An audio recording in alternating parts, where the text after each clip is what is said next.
Good evening, everyone, and welcome back to Scroll to Sleep. Tonight, we're stepping away from the endless feed and settling in with some calming Reddit tales. If these stories help you find some peace and quiet, please consider leaving a like and subscribing for more. Close your eyes, take a deep breath, and let's dive straight into the stories. Story 1. My wife sent me divorce papers because I wouldn't stop taking my dying father to dialysis. I signed them without a single phone call. She expected me to beg. Instead, I felt the deepest relief of my entire life. So here's the short version. My father was dying. My wife demanded I abandon him because he'd supposedly disowned me years ago. When I refused, she divorced me and didn't even want custody of our kids. Turns out my father never actually cut me from anything, and the inheritance she called worthless was worth over $1 million. I'm 36, a father of 2, and apparently the idiot who chose a dying old man over his marriage. My ex-wife is Avril, 34, the kind of woman who sees love as a transaction. My father is Harold, late 60s, stubborn as they come. And the man Avril wanted me to leave behind. Her mother, Dolores, coached every selfish move from the sidelines. And Mr. Whitfield, my father's lawyer, well, he's the one who finally told me the truth about everything. Let me tell you how it started. Not the divorce, that was the ending. The beginning was a phone call at 2 a.m, my father's voice smaller than I'd ever heard it. They're putting me on dialysis, Harold said. No greeting. No preamble. Just that sentence hanging in the dark like a sentence of its own kind. I sat up in bed. Avril stirred beside me but didn't wake. My father and I hadn't spoken in almost 3 years, not since the fight that supposedly ended everything between us. He'd wanted me to take over his company. I'd wanted to build something on my own. He told me I was ungrateful. I told him he was controlling. He said I was no longer his son. I said fine. But when a man calls you at 2 a.m. to tell you his kidneys are failing, none of that matters. The grudge just evaporates like fog off a highway. Which hospital, I asked. Street Catherine's. Wednesdays and Saturdays. I'll be there. He hung up without saying thank you. That was Harold. But I heard it anyway in the pause before the click. I told Avril the next morning over breakfast. She was cutting a grapefruit into perfect halves the way she always did, like even fruit needed to be disciplined. Your father, she repeated. The one who disowned you. He's sick, Avril. He told you to your face that you were cut out of everything. His will, his business, his life. She set the knife down. And now you want to chauffeur him to dialysis twice a week? He's my father. He's a stranger who shares your blood. She picked the knife back up. There's nothing in it for us. That phrase, times nothing in it for us times, I should have heard it for what it was. A confession. But I was too focused on the dialysis schedule to notice. The first few weeks weren't terrible. I rearranged my work hours, my boss was decent about it, let me shift things around as long as the output stayed consistent. Every Wednesday and Saturday I'd drive 40 minutes to Harold's house, help him into the car, sit with him through 4 hours of dialysis, drive him home, make sure he ate something, then head back to my own life. Harold didn't say much during those sessions. He'd sit in the chair with the tubes running from his arm and stare at the ceiling like he was negotiating with God. Sometimes he'd grunt a comment about the news. Once he looked at me and said, "You didn't have to come." I said, "I know." That was the closest we got to tenderness for the first month. But something was shifting. I could feel it in my chest, this loosening like a knot I'd carried for years was slowly being worked free. My father was dying, and somehow, sitting next to him in silence was healing something in me. Avril noticed the shift too. She didn't like it. It started small. A dentist appointment for the kids scheduled on Wednesday afternoon. Oh, I forgot, that's your time's Father Day, asterisk. A dinner with Dolores booked every Saturday evening. You'll just have to be back by 6, no excuses. When I'd come home late from Harold's, the house would be in deliberate chaos. Dishes stacked in the sink, toys scattered across every surface. laundry piled on our bed. I can't do everything alone, Avril would say, arms crossed, standing in the wreckage she'd clearly orchestrated. Then she started on the kids. My son came to me one night, 7 years old, tugging my sleeve. Mom says Grandpa Harold doesn't love us. Is that true? My jaw tightened so hard I felt it in my temples. Grandpa Harold is sick, buddy. And he loves you very much. Mom says he's mean and we shouldn't visit him. I knelt down and looked my boy in the eyes. Sometimes grown-ups say things when they're upset. Your grandpa isn't mean, he's just stubborn. There's a difference. I confronted Avril that night. She didn't even flinch. I'm telling them the truth. That man threw you away. Why should our children get attached to someone who... He's their time's grandfather, asterisk. He's a dying man with nothing to leave us. You're wasting time we don't have on someone who already told you you're worthless. The room went quiet. I stared at her and realized I was looking at a stranger. The ultimatum came on a Tuesday. She was standing in the kitchen doorway, Dolores on speakerphone like a war room general. It's him or me, Avril said. Tomorrow is Wednesday. If you walk out that door to go to that hospital, don't expect me to be here when you get back. I picked up my keys. Wednesday, I took Harold to dialysis. When I came home, Avril was gone. Half the closet empty. Her toiletries cleared out. She'd gone to Dolores's house. She needed some time to cool off, and I also needed some space from her. In her absence, I'm taking care of the house, my children, Dad, and my work. Yet I felt so relieved, so relaxed. Her absence was actually soothing to me. I'd come home and the house was times quiet, times not the tense, loaded quiet of someone punishing you with silence, but actual peace. The kids seemed lighter too. Fewer tantrums. More laughter. Then the day before yesterday, she sent me divorce papers. I was somewhat expecting it, but didn't anticipate it coming so soon. I was shocked, but deep down I was happy and relieved. I didn't call her. Just signed the papers and sent them back. Surprisingly, she didn't ask for custody of the children. That was the only clause I was worried about, but she clearly didn't want them. That told me everything I needed to know about who Avril really was. When she received the papers, she called me, yelling about how could I just sign without calling her and pleading with her. Funny, right? Her mom snatched the phone and shouted that I was a fool, throwing away the best thing that ever happened to me, and that no woman would ever tolerate a man who prioritizes a corpse over his wife. I hung up. Blocked both numbers. Then I packed up the kids and drove to Harold's house. What happened next, what my father built in those final months with my children, what Mr. Whitfield told me in that office after the funeral changed everything. But I wasn't ready for any of it, not yet. All I knew, standing on Harold's porch with a suitcase in each hand and two small faces looking up at me, was that I'd chosen right.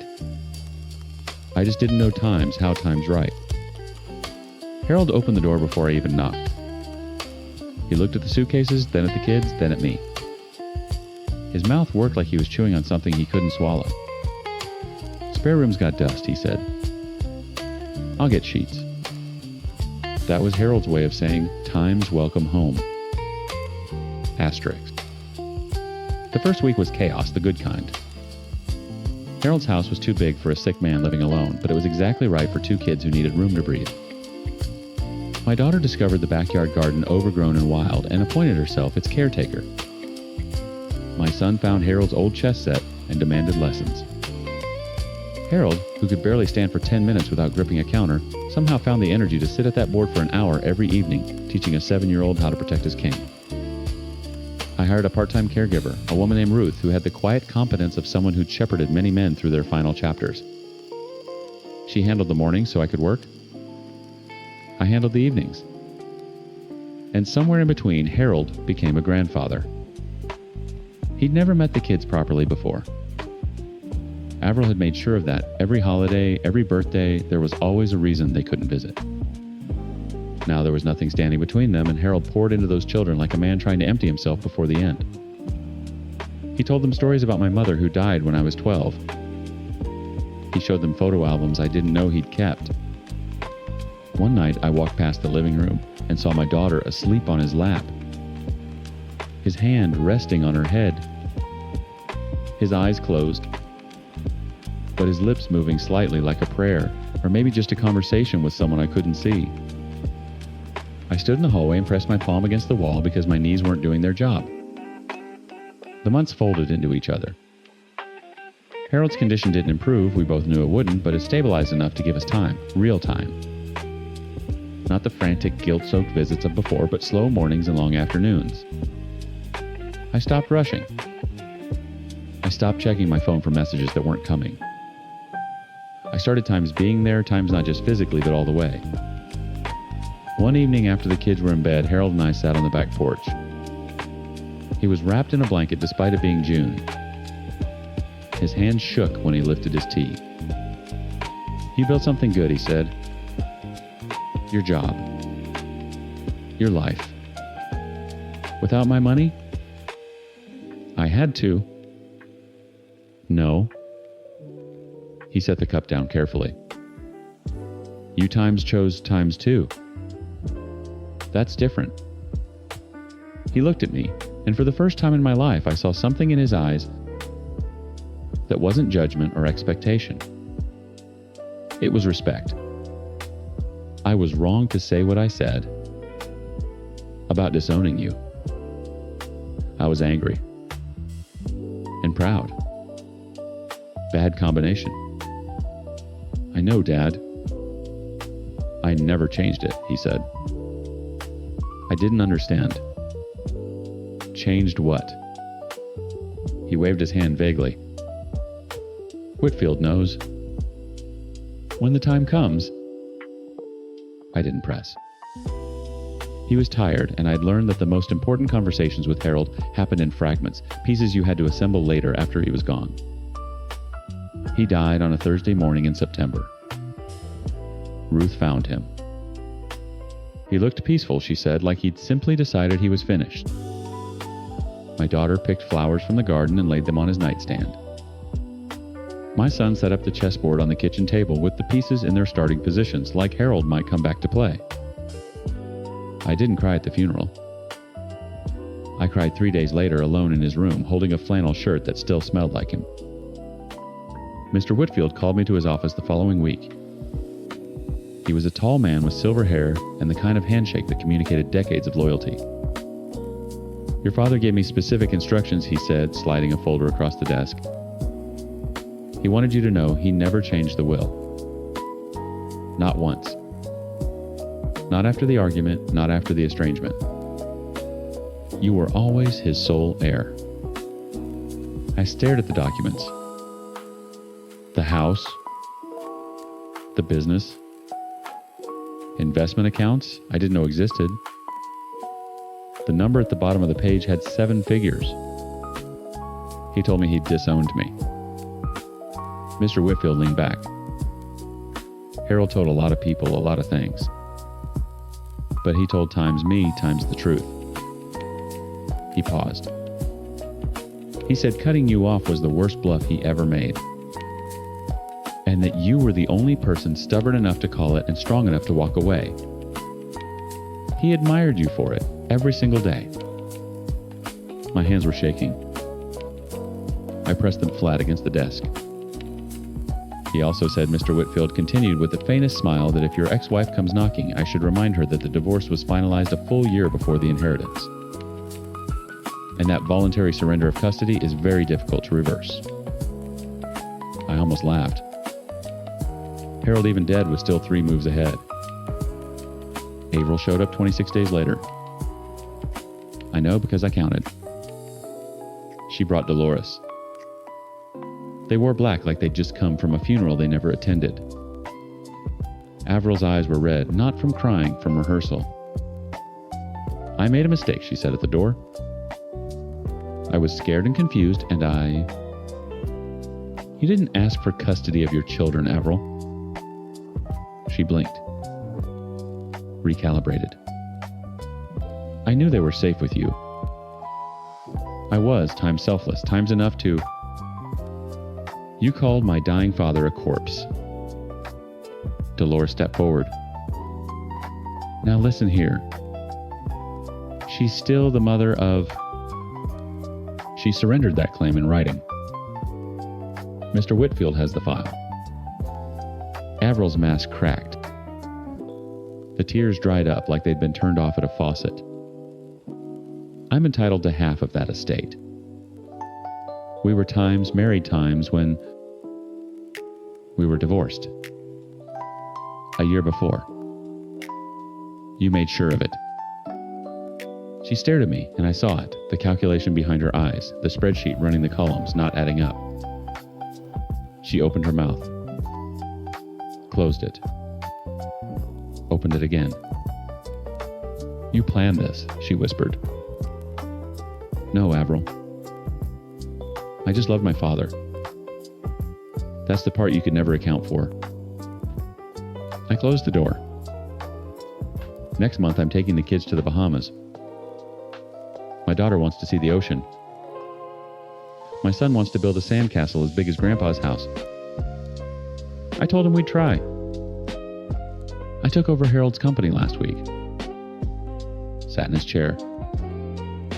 Found a photo in the top drawer, me at 16 holding a trophy from a science fair he never mentioned attending.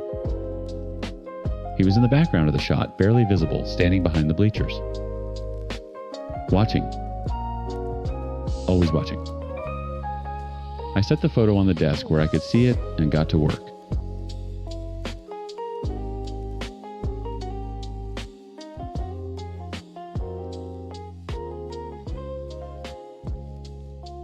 Story 2. My little brother called me a slave for working a 9 to 5.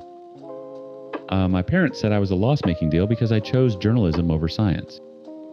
So when his entire tech empire came crashing down in a single morning, I just sipped my coffee and watched. Okay, so here's the deal. My younger brother built this flashy tech company that made him rich practically overnight, and my whole family worshipped the ground he walked on while treating me like the family disappointment.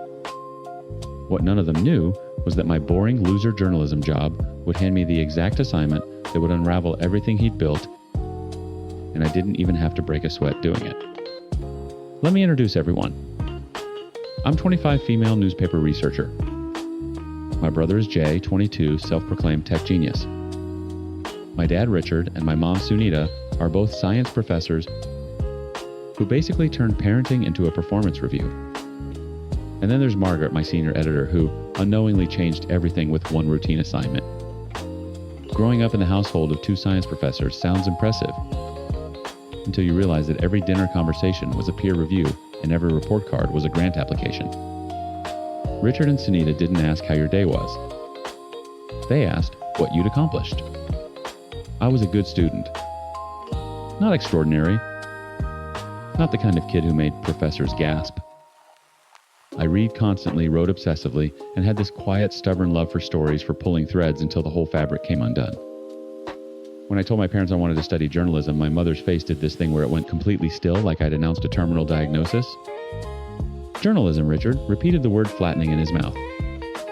You want to write Times articles, asterisk. I was 18. I remember my hands shaking under the table. Jay was 15 then, already coding apps in his bedroom, already being paraded around at faculty dinners like a show pony. My son Richard would say, hand on Jay's shoulder, chest expanding. He's going to change the world. Then he'd glance at me and the silence said everything. The favoritism wasn't subtle. It was architectural. Jay got a new laptop every year. I got lectures about ROI on my tuition. Jay's achievements were framed and mounted in the hallway. My first published article, a real actual byline in a real actual newspaper, sat on the kitchen counter for 2 days before Sunita used it as a coaster for her chai. I moved out at 22. Got a researcher position at a mid-sized newspaper. The pay was modest, the hours were long, and the work was meticulous. Cross-referencing databases, verifying sources, building the scaffolding that held investigative pieces together. I loved it the way you love something that loves you back quietly. Jay, meanwhile, exploded. At 20, he launched a tech company. At 21, he had an office with exposed brick and a cappuccino machine that cost more than my car. He posted Instagram stories from rooftop bars, leased a BMW, moved into a sleek downtown apartment with his business partner. The details were always vague: tech solutions, digital infrastructure, disrupting legacy systems, but the money was loud and specific. My parents lost their minds with pride. Jay closed another round of funding, Sunita would tell me on our bi-weekly calls, her voice humming. 300,000. Can you imagine? I could imagine. I just couldn't verify. The comments started small. Jay calling 9-to-5 workers wage slaves at Thanksgiving. Richard nodding along like it was philosophy. Then, they got sharper. Jay started texting me directly screenshots of his bank balance with laughing emojis, links to articles about dying newspapers with captions like "Times Your Industry, LOL, asterisk." I stopped responding. He escalated. Then came the ambush. It was a Tuesday. I'd just gotten home from a 12-hour shift, my eyes burning from screen fatigue when I heard knocking. Not polite knocking. The kind that says, "Times we've been discussing you in the car." Asterisk. Richard and Sunita stood in my doorway. My mother was holding a Tupperware of Dal, which was her way of disguising an intervention as care. "We need to talk about your future," Richard said, walking past me without being invited in. They sat on my couch times my times couch and times my times apartment that times I times paid for, and told me I needed to quit my job. "Just call Jay," Sunita said, her hands clasped like she was praying. "He's hiring. He'll find something for you." Something times real asterisks. My throat closed. "My job is real." "Sweetheart, you're 25, and you make less than his intern." She said it gently, which made it worse. Richard pulled out his phone. "I'll call him now. We'll sort this out." "Dad, I don't want..." He was already dialing. Speakerphone. Jay's voice filled my living room, bright and careless. "What's up?" "Jay Beta, your sister needs guidance. We think she should come work with..." Jay laughed. Not a chuckle. A full theatrical laugh. "Work with times, me times, doing what she can't code. She can't sell. She writes little articles nobody reads." My fingernails dug into my palm so hard I felt skin break. "Jay," I started. "Sis, no offense, but you're a loser. I'm not running a charity." I looked at my parents. Waiting. Waiting for the correction, the pushback, the basic parental reflex of "times don't talk to your sister like that." Asterisk. Richard cleared his throat. "He has a point. You're a loss-making deal right now. We invested in your education, and..." I stopped hearing words. Just sounds. My mother nodding. My father's mouth moving. Jay's tinny voice still going on, the speakers, something about hustle and mindset. They left an hour later. The doll sat untouched on my counter. I sat on the kitchen floor for a long time. 3 weeks later, Margaret dropped a folder on my desk. New assignment. I'm covering a piece on the growing fraudulent tech companies in the U.S. Their operating models, how they scale, how they collapse. I need you to build me the research backbone. She gave me a brief rundown. There are many ways these fraudulent companies operate. The easiest fraud is calling customers, posing as bank officials, extracting credit card details, CVV numbers, draining accounts dry. Then there's the antivirus scam someone calls. Posing as a software executive gains trust by pointing out simple issues like internet lag or storage problems. Creates urgency about malicious attacks. Then installs remote access. Tools. There were dozens of variations, all following the same architecture: fake legitimacy, manufactured urgency, rapid extraction. I spent the first week building spreadsheets. Revenue models. Growth patterns. Red flags. And then my hands went still on the keyboard. The growth trajectory I was mapping, the impossible client acquisition rates, the shell company registrations, the offshore payment routing, I'd seen this exact pattern before on Jay's Instagram stories, in his vague explanations, in the numbers that never quite added up. I pulled up his company's public filings. My pulse was hammering so loud I could hear it in my teeth. Every single data point matched. I didn't sleep that night. Or the next. I sat cross-legged on my bed with my laptop burning, my thighs toggling between Jay's company filings and the fraud architecture models Margaret had outlined. Shell registrations in Delaware. Payment routing through 2 intermediary LLCs before hitting an offshore account. Client acquisition numbers that would require a sales team of 200 run by a company with 11 listed employees. Jay had 11 listed employees. My journalist brain did what it was trained to do. It pulled the thread. I spent 2 weeks verifying. Quietly, methodically. The way you build scaffolding, one cross-reference at a time. I matched his company's registered addresses to known fraud operation hubs. I traced his clients through public records and found hollow entities, paper companies with no employees, no offices, no product. I found call center contracts buried in procurement databases. I found the antivirus scam playbook. The exact one Margaret had described. Someone calling, posing as a software executive. Gaining trust through simple computer complaints. Creating urgency about malicious attacks embedded in training, documents uploaded to a cloud server his company had failed to make. Private. Jay's exposed brick office wasn't disrupting legacy systems. It was running a fraud farm. And the BMW, the rooftop bars, the $300,000 in funding that made my mother's voice hum with pride, all of it was stolen. Drained from bank accounts of people who picked up the phone and trusted the voice on the other end. I sat with this for 3 days. My hand shook every time I opened the folder. Not from fear, from something worse. The gravitational pull of what I was about to do and the absolute certainty that I was going to do it. I couldn't confront him. Jay was smart enough to have exit routes. I'd found flight itineraries in the cloud server, open-ended tickets to Dubai purchased 6 months ago. He and his business partner had a contingency. The moment anyone got close, they'd vanish. So I didn't get close. I got surgical. I called Tanita on a Saturday morning, my voice light and steady. I've been thinking about what you and Dad said. You're right. I need to try harder with Jay. I want to throw him a surprise birthday party at his apartment. Something small. Just family. The silence on the other end was so shocked it was almost funny. Really, Sunita whispered. Really. I'll handle everything.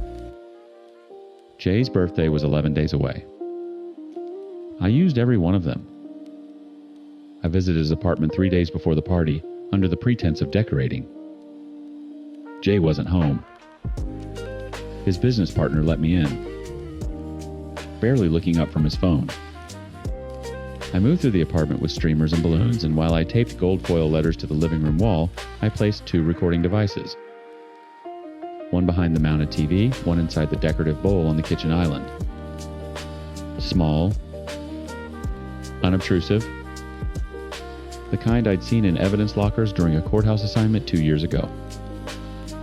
The party was on a Friday. I made a cake. I smiled. I handed Jay a wrapped gift, a leather notebook, because the irony pleased me, and watched him set it aside without opening it. You didn't have to do all this, Jay said, leaning against his kitchen island 2 inches from the second recorder. He was being magnanimous. Generous with his attention the way people are when they've already decided you're beneath them. I wanted to, I said. Richard clapped Jay on the back. See, family comes together. I left at 10. Jay's business partner arrived at 10:30. I know because the recorder caught the door. It also caught everything else. 3 hours of conversation, revenue breakdowns, client lists? The words burn the Delaware filings and move the Dubai flight up to March? Jay's voice clear as glass, walking his partner through which accounts to drain before the quarter closed. Names. Numbers. Routing codes. I listened to the recordings in my car at 2 a.m, parked outside my apartment building, and my hands were so steady it scared me. I didn't write the article. That wasn't my role. I compiled everything, the financial records, the shell company traces, the cloud server documents, the recordings into a single airtight package, and sent it to the IT cell's cybercrime division through their anonymous tip line. No name, no return address, just evidence structured the way I'd been trained to structure research, clean sourced, and irrefutable. The raid happened on a Tuesday, 7 a.m. I know because Sunita called me at 7:23 screaming so hard the words collapsed into each other. They took Jay police, his office times, everything, asterisk. I sat on my bed and said, "Oh my God," and my voice sounded exactly right. Jay's accounts were frozen by noon. His property was seized by 3. His passport was confiscated before he could reach the airport. The BMW was towed from the impound lot where it had been parked, since officers pulled him out of it in handcuffs. The genius empire crumbled in a single morning. Within a week, Jay was back in my parents' house. The exposed brick apartment was gone. The cappuccino machine was evidence. He sat in his childhood bedroom while lawyers filed motions, and Richard paced the hallway gray-faced, calling everyone he knew. "Someone on the inside did this," Jay said at dinner. "I heard it through Sunita's speakerphone, which she'd accidentally left connected when she called to tell me the latest. Someone tipped them off. Someone who had access." "Who would do that?" Richard muttered. "Someone jealous," Jay said. "Someone who couldn't stand watching me win." Sunita called me the next day. "You know Jay's in trouble." I heard. The family needs to come together, not fall apart. Not be times jealous, asterisk. I held the phone away from my face and breathed. "I'm not jealous, Mom." "I know, sweetheart. I'm just saying." She wasn't just saying. She was accusing. Even now, even with her son's mugshot in a police database, the shrapnel was aimed at me. I let it land. I'd learned to let things land. Margaret called me into her office on a Thursday, 3 weeks after the raid. "Your research on the fraud piece was exceptional. Best structural work I've seen in 5 years." She leaned back in her chair. "We're giving you a column. Your own byline. Investigative focus." My throat tightened. "Are you serious?" "You earned it. Every cross-reference, every source chain, that's not researcher work anymore. That's journalist work." I walked out of her office and stood in the hallway for a full minute, my back against the wall, my eyes burning. That evening, I drove past my parents' house. Jay's BMW was gone, obviously.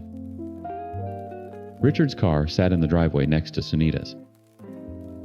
The hallway light was on the one that illuminated Jay's framed achievements. I kept driving. My phone buzzed. A text from a cousin I hadn't heard from in 2 years. "Times heard about your new column. Always knew you'd make it." Asterisk. I almost laughed. The loser hadn't needed to code a single line. Hadn't needed to hustle or disrupt or scale. She just needed to do her job, slowly, carefully. The way you pull a thread until the whole fabric comes undone. And it did.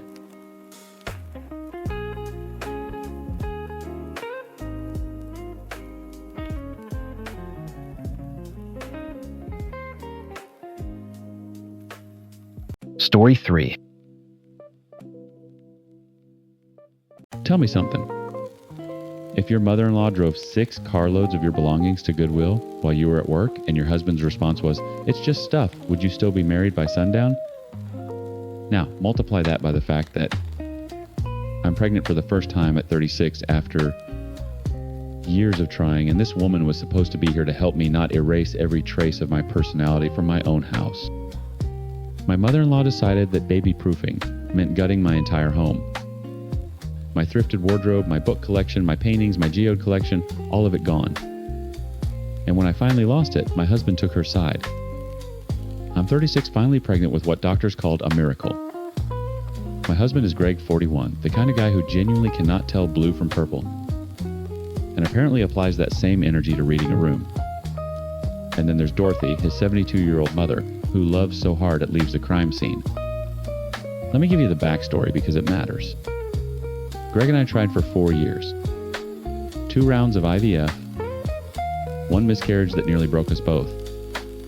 When the stick finally turned pink in January, I sat on the bathroom floor for 20 minutes because my legs stopped working. Greg cried. Dorothy cried. I cried. The whole family cried like we'd won something because we had... Dorothy offered to come stay with us for the last 6 months of the pregnancy and the first few months after. Help around the house, cook meals, be an extra set of hands when the baby arrived. And look, I know what you're thinking. 6 months with your mother-in-law. But here's the thing about Dorothy. She raised 3 kids. She genuinely loves me, and she makes a pot roast that could broker world peace. I said yes. Greg was thrilled. Dorothy was on a plane from Phoenix within the week. The first few days were actually wonderful. She reorganized the pantry, which honestly needed it. She cooked every night.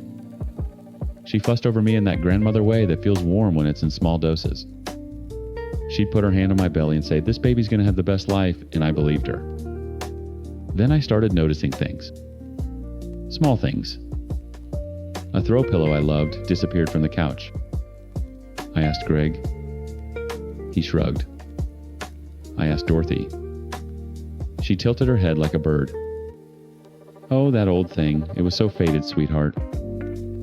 I put it away. Put it away where? She waved her hand. Somewhere. Then my vintage cookbook collection migrated off the kitchen shelf. Then the art prints I'd framed above the hallway gone, replaced with 2 generic canvas prints from Home Goods that said things like "Gather and Blessed." I stared at the word "blessed" for a full minute, standing in my own hallway trying to figure out if I was losing my mind. "Dorothy, where are my prints? The ones with the botanical illustrations." "Those dark ones, honey, they were so gloomy." You don't want the baby coming home to gloomy. The baby was not going to be born for 5 more months. The baby did not have opinions about botanical prints. But I swallowed it. I smiled. I told myself she was trying to help, that this was her love language, that I was hormonal and oversensitive. Greg said nothing because Greg noticed nothing because Greg is the man who once wore 2 different colored shoes to a work dinner and didn't realize until a colleague pointed it out at dessert. I work 3 days a week from the office, 2 from home. On my work from home days, Dorothy was measured. Pleasant. She'd putter around the kitchen, watch her shows, fold laundry. It was the office days I should have been watching.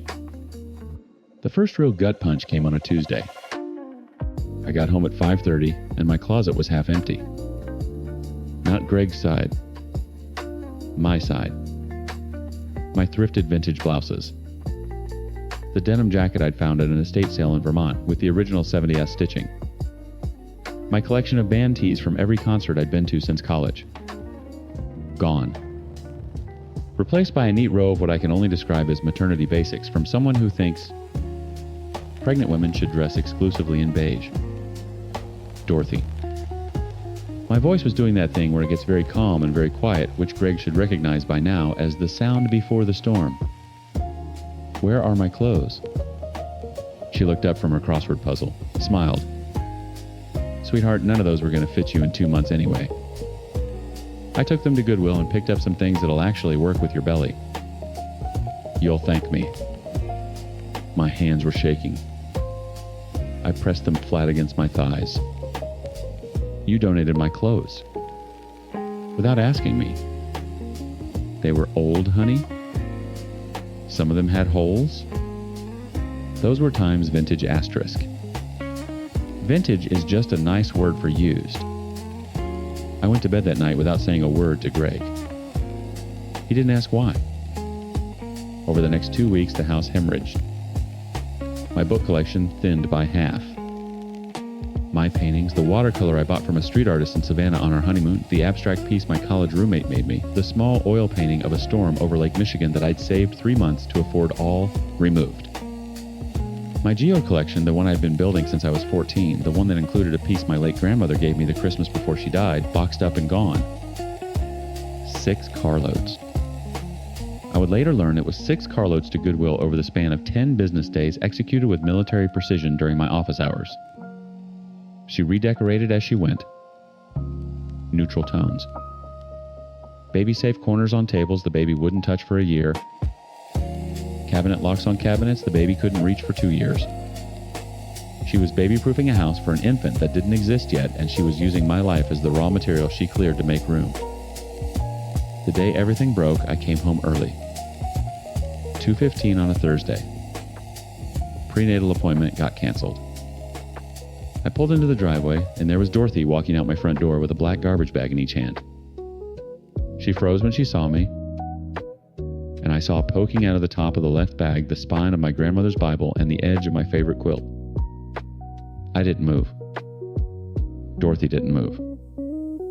The garbage bags hung from her fists like she'd been caught mid-heist, which she had. Put them down. My voice came out in a register I didn't recognize. Low. Flat. The kind of calm that isn't calm at all, but the last structural wall holding before total collapse. Dorothy set the bags down gently like they contained something precious. Which they did. Which was the whole point. Sweetheart, I was just... My grandmother's Bible is in that bag. It was on the shelf collecting dust, and I thought, my times grandmother's Bible times Dorothy. And my quilt. The quilt my mother made when I was born. She straightened her spine. And there it was, the shift. The moment the mask of sweet, helpful grandma-to-be slid sideways and something harder locked into place behind her eyes. That quilt is a choking hazard. Loose threads everywhere. You cannot have things like that around a newborn. I've raised 3 children, and I know what a safe home looks like.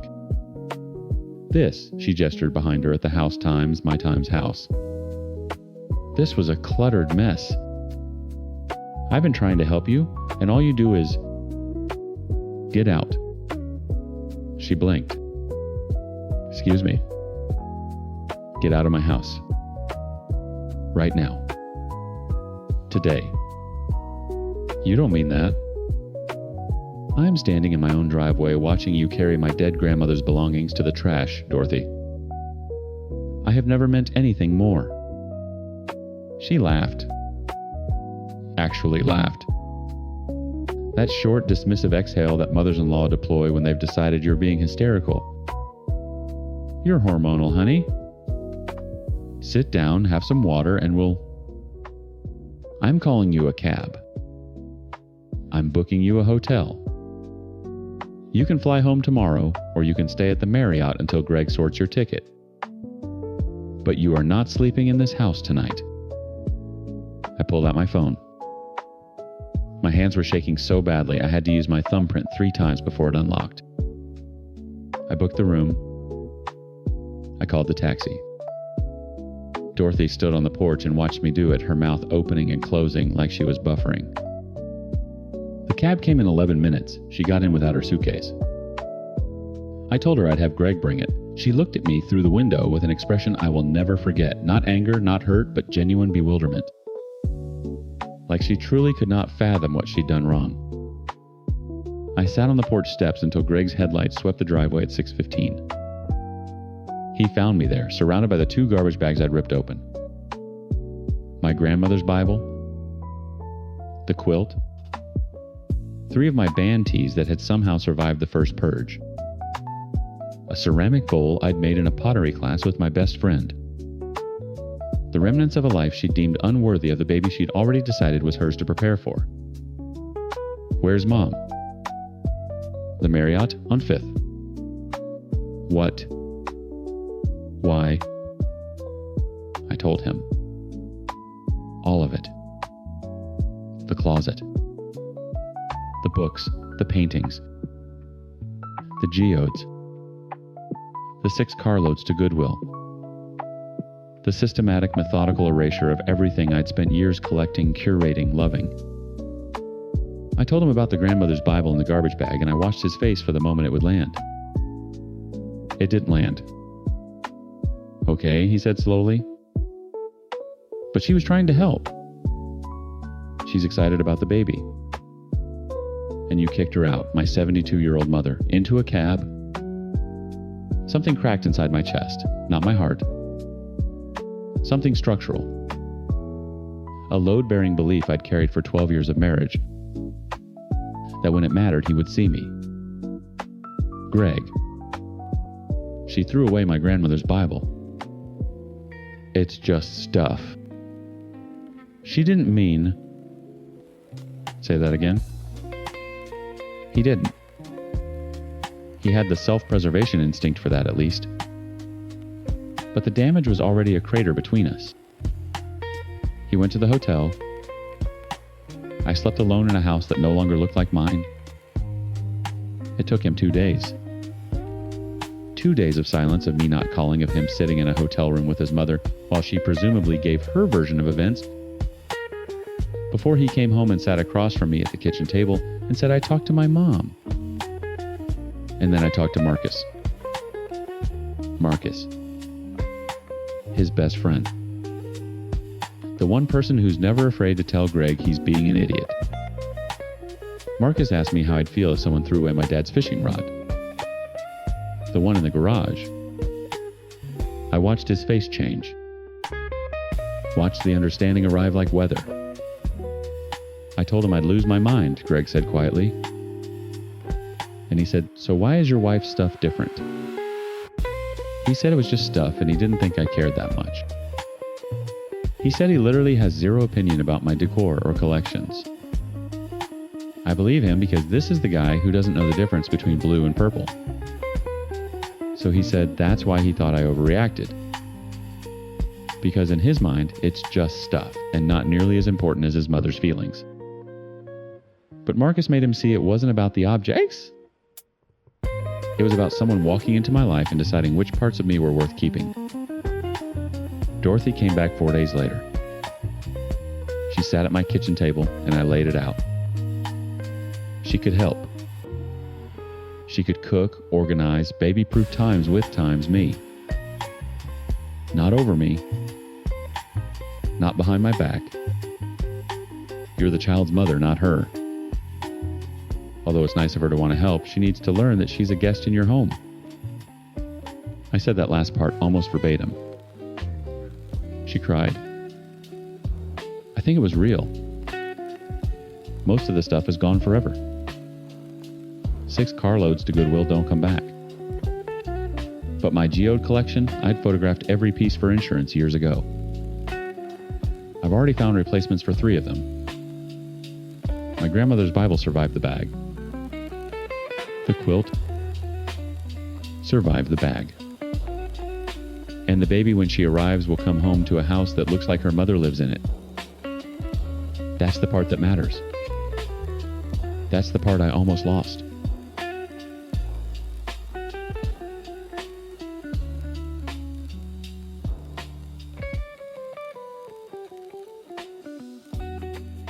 Story 4. I gave up my city, my career, my furniture, and my entire identity to make this marriage work. She gave up nothing except her vows.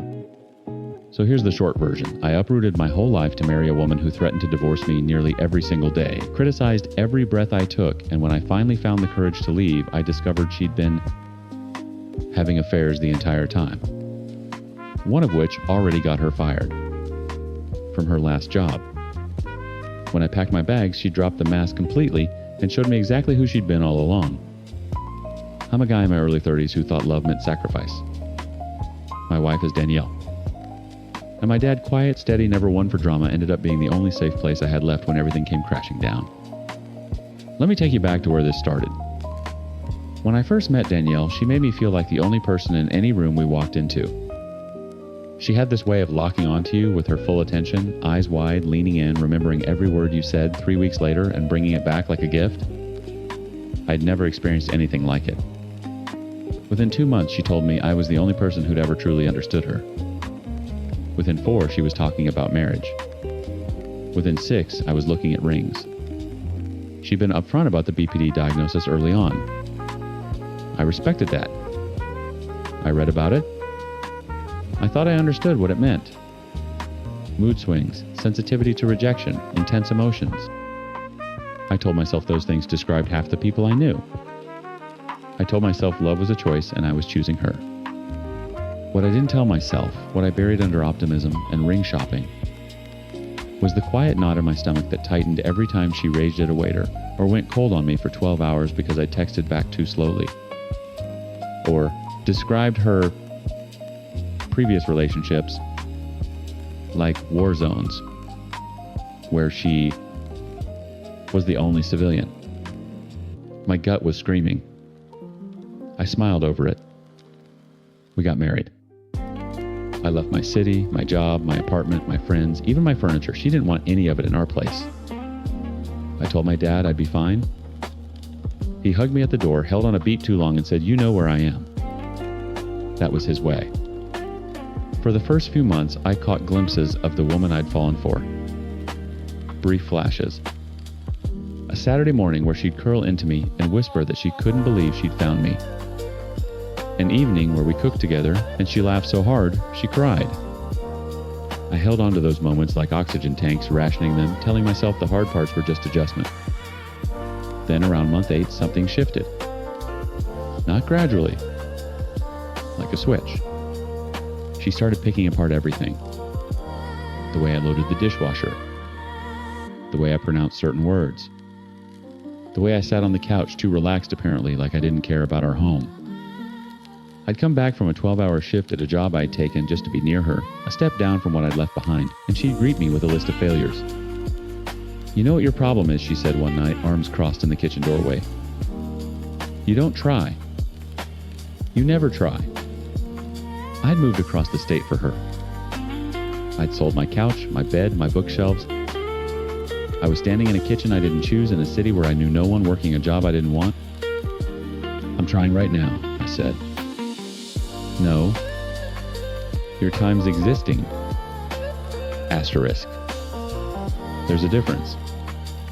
The first time she said the word divorce, I felt my chest crack open. We'd been married 5 months. She said it over a disagreement about dinner plans.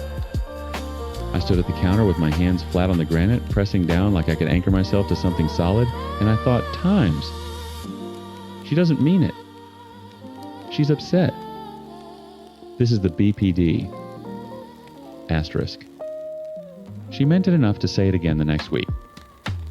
And the week after that. And then it wasn't weekly anymore. It was every other day, sometimes daily, tossed out mid-sentence like punctuation. "Maybe we should just get divorced." "I want a divorce." "I'm calling a lawyer tomorrow." Each time my body responded before my brain could catch up. Chest tight. Jaw locked. A low hum of adrenaline that never fully drained. I started living in a permanent state of cortisol, waking at 3 a.m. with my heart hammering, running through every conversation from the day before, trying to locate the exact moment I'd failed. I tried everything. I withdrew thinking space would help. She accused me of stonewalling. I leaned in, asked gently for kindness, told her I loved her but needed basic respect. She called me needy. I tried the thing every self-help book suggests: owning my part, apologizing for my flaws first, hoping she'd mirror it. She took the apology as confirmation she'd been right all along and added it to her arsenal. Nothing worked. Every strategy fed the machine. I stopped recognizing myself. The guy who used to crack jokes at work, who called his dad every Sunday, who had opinions and hobbies and a spine, I couldn't find him. I was a shell running diagnostics on someone else's emotions 24 hours a day. One night I sat on the edge of the bathtub with the door locked and thought, times. The embarrassment of a failed marriage that lasted barely a year is nothing compared to what staying is doing to me. Asterisk. So I drew a line. The only real one I'd drawn since the wedding. I sat across from Danielle at the kitchen table.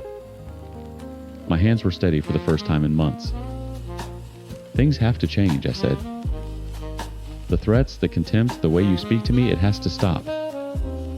Or I have to go. I can't keep living like this. She looked at me. Not with sadness, not with fear, with something flat and almost bored. No, she said. Just that. Asterisk. No. Asterisk. Then she leaned back in her chair and said, "You should probably start looking for an apartment." I sat there for a long time after she left the room. My phone was in my hand. I pulled up apartment listings in my dad's city, and that's when the first message came through from a number I didn't recognize. Someone who said they used to work with Danielle and that there were things I needed to know. The first message was from a woman named Rachel. She kept it short, almost clinical, like she'd rehearsed it. Asterisk, I worked with Danielle at her last job. I debated reaching out, but I can't sit with it anymore. She was sleeping with at least 2 people in her office. One of them was married. It's why she was pushed out. HR gave her the option to resign quietly. She took it. I'm sorry to be the one telling you this. Asterisk. I read it 3 times. My thumbs hovered over the keyboard. I typed times, who are you, times, and deleted it. Typed times, how do I know this is real, times, and deleted that too. Then a second message came through from a different number. A man this time. Asterisk, hey man. I don't know you, but I know your wife. I worked with her before she left. Rachel told me she was reaching out. Everything she said is true. There were more of us who knew. I'm sorry, nobody said anything sooner. Take my advice and go before it does, or more likely you find out it already has happened. Asterisk. My hands weren't steady anymore. I set the phone face down on the kitchen table. I could hear Danielle in the bedroom, the muffled sound of a show playing on her laptop. Her occasional laugh at something. Normal sounds. Domestic sounds. The sounds of a life that had apparently been gutted and hollowed out while I stood inside it trying to hold up the walls. I didn't confront her that night. I couldn't. My body wouldn't cooperate, legs heavy, jaw wired shut, brain running a loop that kept crashing against the same wall times. You knew. Some part of you knew. Asterisk. I applied for the apartment the next morning. A 1-bedroom in my dad's city, nothing special, available in 2 weeks. I signed the lease electronically from the parking lot of my office, sitting in my car with the engine off, watching the timestamp on the confirmation email like it was a detonation countdown. For those 2 weeks I watched her. Not with suspicion, with the eerie calm of someone who's already left but hasn't packed yet. I noticed things I'd explained away before. The phone always face down. The sudden need to run errands at 9 p.m. The way she'd shower the second she got home from work before even saying hello. On day 11 I checked. I'm not proud of it. Her phone was unlocked on the nightstand. While she showered, she'd stopped being careful, or maybe she'd never needed to be. The messages were right there. A coworker at her new job. 3 weeks of escalation. Pet names already in rotation. I set the phone back down. Walked to the living room. Sat on the couch, the one she'd picked in the apartment she'd chosen in the city I'd moved to for her, and felt something I hadn't felt in over a year. Nothing. Not rage. Not heartbreak. Just a vast, clean silence like a field after a controlled burn. When I told her I knew everything, she cried. Real tears are what passed for them. She grabbed my arm with both hands, pressed her forehead into my shoulder, and said the words I'd once have sold my soul to hear, "I'll do anything." I'll get help. I'll never do it again. Please don't leave me. Asterisk. Please. Asterisk. I almost believed her. Not because the words were convincing, but because my body still remembered what it felt like to be the person she needed. That muscle memory nearly killed me. I gave it 2 weeks. 14 days to see if anything shifted. On day 4, I found the new messages. Same coworker. Same pet names. She hadn't even paused. I packed on a Wednesday evening. She was at work or wherever she actually went. I moved through the apartment with a focus I hadn't felt in months, sorting my things from hers with surgical precision. It didn't take long. I'd come into this marriage with almost nothing. She'd made sure of that. My dad didn't ask questions when I called. Just said, I'll leave the garage open. I was carrying the last box to my car when she pulled into the driveway. She sat in her car for a moment, engine running, watching me through the windshield. Then she got out. The mask didn't slip. It detonated. You're really doing this. Her voice was already climbing. Your time's leaving, asterisk. Yeah, Danielle, I am fine. Asterisk, fine. Asterisk. She was pacing, now keys still in her hand, gesturing at nothing. You know what I'm going to call him tonight? I'm going to sleep with him. Is that what you want to hear? You were going to do that anyway. You can't just... She stopped, recalibrated. Her eyes went flat, the same look from the kitchen table. You'll regret this. You'll come crawling back. I put the box in the trunk.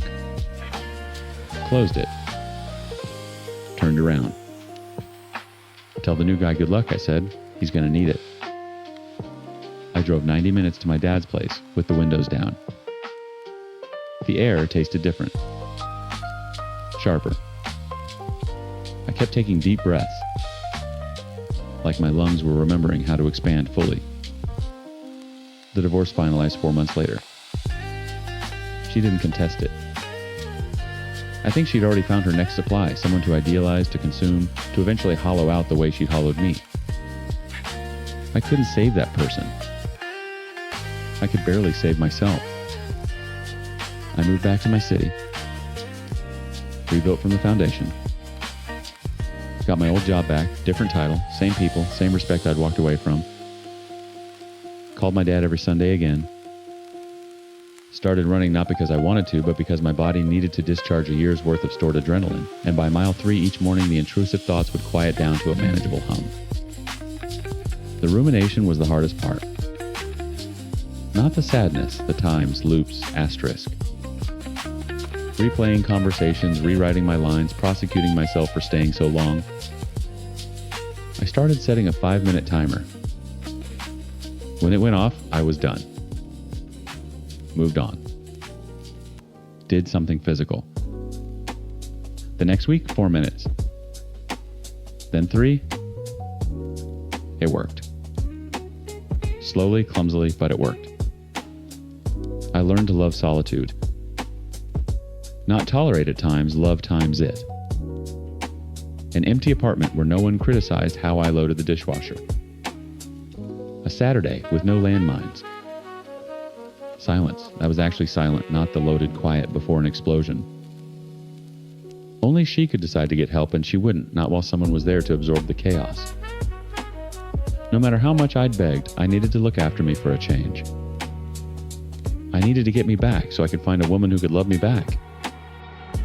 She would move on fast while keeping me as a fallback, filling her needs elsewhere. Her words as empty as her reassurances that there was no one else. The new guy was going to feel what I felt sooner or later. I deserved a healthy, loving relationship where I was treated with dignity, reciprocation, and respect. Months later, unpacking the last box I'd shoved in my dad's garage, I found Danielle's spare car key fob wedged between 2 books. I held it in my palm for a moment, felt its weight. Then I walked to the trash can, dropped it in, and let the lid close. Just like she did the marriage.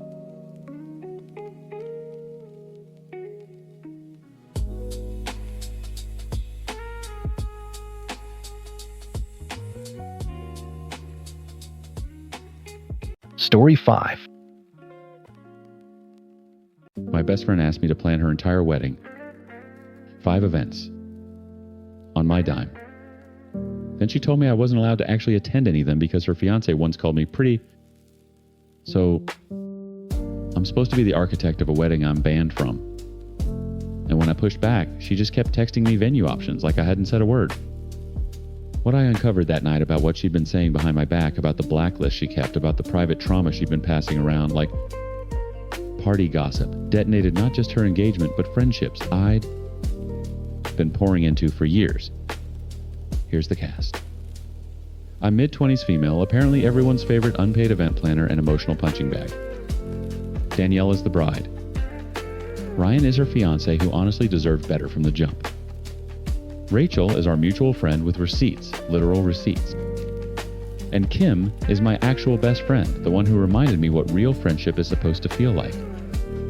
Let me back up, because this didn't start with a phone call. It started with years of me saying yes. I'd been the one who organized Danielle's birthday dinner since we were 21. I booked the Airbnbs for group trips. I made the spreadsheets, collected the Venmo payments, handled the deposits when someone inevitably ghosted on their share. When Danielle's car died sophomore year, I drove her to clinicals at 5 a.m. for 3 months straight. When she and Ryan first started dating and she was spiraling with anxiety about whether he liked her, I sat on her bathroom floor at 2 a.m. talking her off ledges. I did all of this because I thought that's what friends do. Kim does it for me. I do it for Kim. It's supposed to be a circle. With Danielle, it was a funnel. Everything poured in one direction. But I couldn't see that yet. Not clearly. I was too busy being useful. The call came on a Tuesday evening. I was meal prepping phone wedged between my ear and shoulder, and Danielle was already mid-sentence when I picked up. She does that. Starts talking before you even say hello. Like your existence only begins when she needs something. From it. So I'm thinking 5 events. Engagement party, bridal shower, bachelorette, weekend rehearsal dinner, and obviously the reception. I want a theme for each one, not like tacky themes, like times curated, times themes, and I need you to handle vendors because you're so good at that. My knife paused mid-carrot. Danielle, that's a wedding planner's job. That's literally a profession. I know, but you do it better and you actually care about me. I'll send you my Pinterest boards tonight. I should have said no right there. I should have said times hire someone, asterisk. Instead, my brain did that thing it always does, calculated the cost, weighed the friendship, and decided the labor was worth preserving the relationship. I can help coordinate, I said carefully. But I can't fund 5 events. We'd need to split. We'll figure out the money part later. Which in Danielle's language meant I'd be covering it and we'd never speak of reimbursement again. I knew this. I times knew times this. Then she said it. Casually, like she was telling me she'd switch to oat milk. Oh, and just so it's not weird, you won't actually be at any of the events. Like, not as a guest. Ryan used to have a crush on you or whatever, and I just don't want that energy on my wedding day. You get it. The carrot rolled off the cutting board and onto the floor. I watched it land. I'm sorry, what? It's not a big deal. He told me years ago he thought you were pretty and it's just been in my head. I'd rather not have that distraction. But you can still do all the planning stuff. You're literally the only person I trust with this. My chest did something strange, not a crack, more like a slow pressurization, the way a plane cabin feels before your ears pop. I stood very still in my kitchen and listened to her breathe, waiting for the punchline. There wasn't one. Danielle, you're asking me to plan and pay for a wedding I can't attend. I mean, when you say it like times that asterisk. How else would I say it? You're being really negative right now. I thought you'd be supportive. I told her I needed to think. She said, okay, love you, and hung up. 45 minutes later, my phone buzzed. Then again. 3 venue links. A screenshot of a floral arrangement. A text that said times. This one has a rooftop at IDK if the vibe is giving rehearsal or reception. Thoughts. Asterisks. As if the conversation hadn't happened. As if I hadn't said a single word. I called Ryan at 10 p.m. He picked up on the first ring, which told me something was already wrong on his end. She told you, he said. Not a question. Ryan, what the hell is going on? Silence. Then, can you meet me and Rachel at Waffle House, the one on Federal? Rachel was already in the booth when I got there, laptop, open phone, face down on the table like a weapon she was keeping in reserve. She looked at me with an expression I'd never seen on her before, not angry, not sad. Asterisk. Ready? Asterisk. Sit down, she said. There's more. Ryan slid into the seat across from me. He looked hollowed out. He kept turning his coffee cup in circles without drinking from it. She has a list, Rachel said. An actual list. Every woman Ryan has ever called pretty, mentioned positively, or looked at too long in Danielle's opinion. You're at the top, but there are 11 names. My stomach dropped. A times blacklist asterisk. Rachel turned her laptop toward me. Group chat screenshots. Danielle's words unmistakable. Her syntax, her emojis, her particular way of typing LMAOO with exactly 3 O's. And there in a chat I'd never been added to was my name next to a message that made my vision narrow to a pinpoint. Asterisk. She's literally been Baker acted before like, she's not stable enough to handle being told no. Watch her spiral. Lol, asterisk. My mental health history. Passed around like party gossip. I looked up at Ryan. His jaw was clenched so tight I could see the muscle jumping. Rachel reached across the table and opened another screenshot. She told him about you too, Ryan, Rachel said quietly. The thing you told her in confidence. About your stepdad. Ryan's coffee cup stopped moving. The sound he made wasn't crying exactly. It was closer to something structural, giving way, a support beam finally snapping after years of invisible rot. Rachel slid her phone to the center of the table. I have everything. Every text, every chat, timestamped.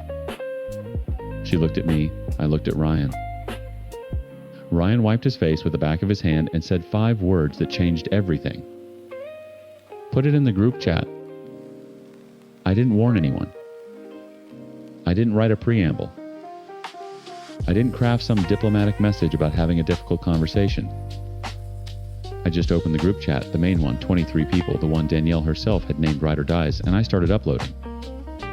Screenshot after screenshot. Long Samsung captures that scrolled for days. The blacklist. The Baker Act comments. The mocking. The private trauma she'd turned into group entertainment. Every message timestamped, every participant visible, every El Ma'o with exactly 3 O's preserved in digital amber. Rachel watched from across the Waffle House booth, her coffee untouched. Ryan stared at the table with the particular stillness of someone who'd already detonated, and was now just watching the debris settle. My phone started buzzing before the last screenshot finished uploading. The chat erupted. Not slowly, instantaneously, like a flock of birds startled off a wire. Question marks. What? Someone typing, stopping typing again? Then Danielle's name appeared at the top of the screen.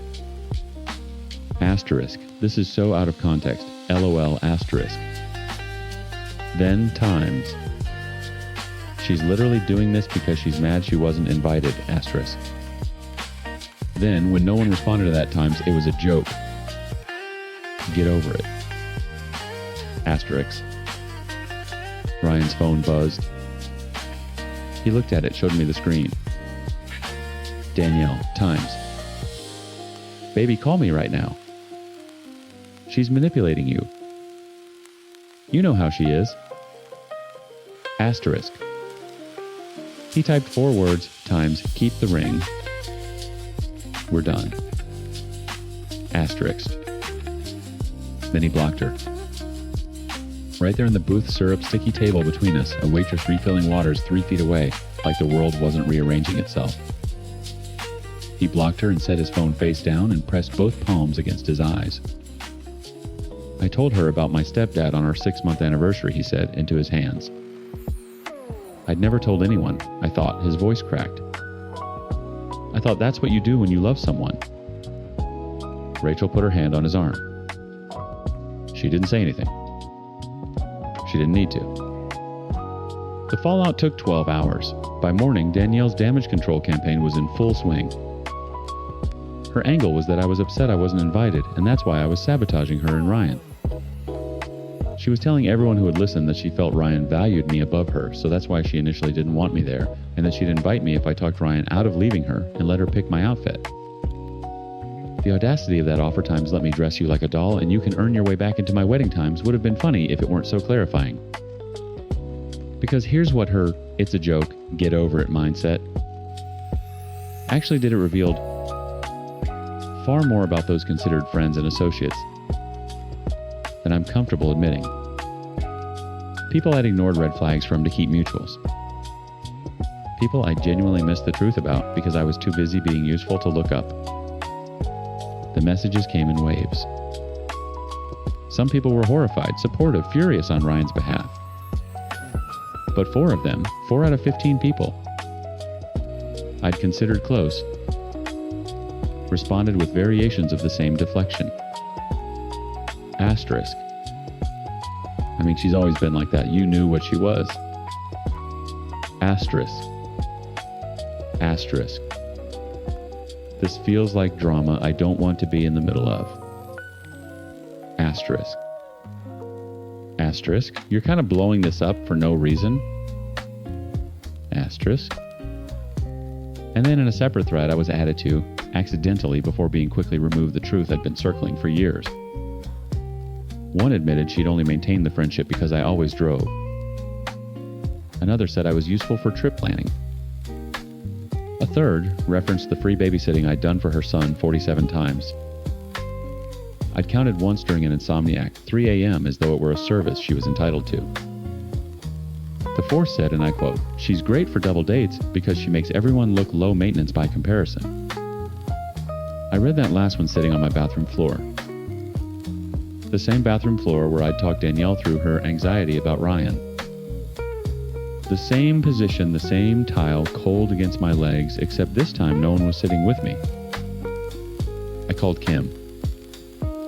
She picked up on the second ring, and the moment I heard her voice, I couldn't hold it anymore. I feel dumb, I told her. I feel really, really dumb. And close to tears. I cut my mother off for a lot of these same behaviors, and then I let it replicate. I let the same dynamics walk right in, wearing different faces, and I times hosted times them. Kim was quiet for a moment. Then, "You're not dumb. You're someone who was trained to tolerate this. There's a difference." Rachel wanted to go nuclear. She had Danielle's nursing program director's email pulled up, screenshots of HIPAA-adjacent gossip Danielle had shared about patients, a draft letter that would have ended her career before it started. "Don't," I said.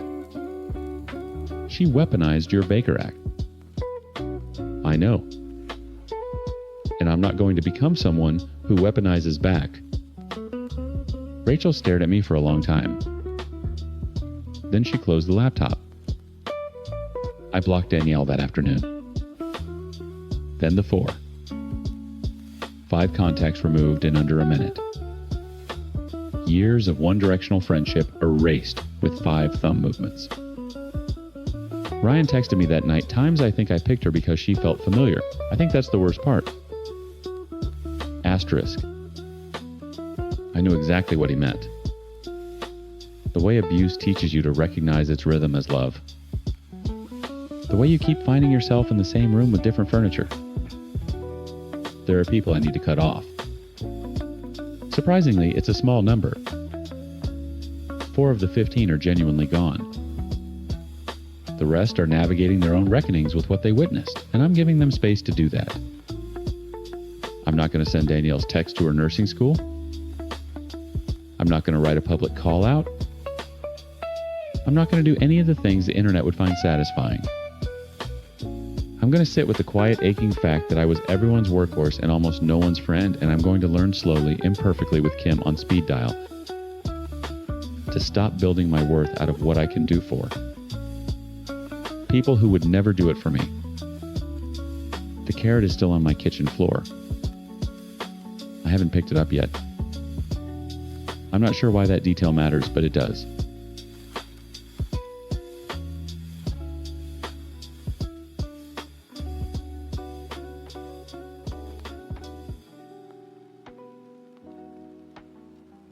Story 6.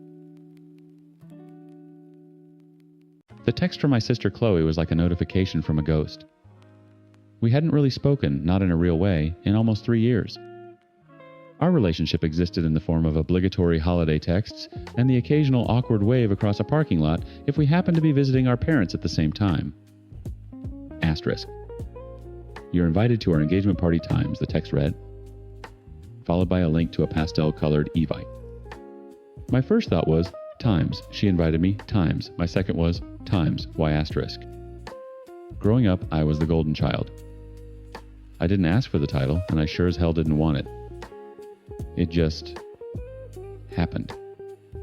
I got good grades without seeming to try.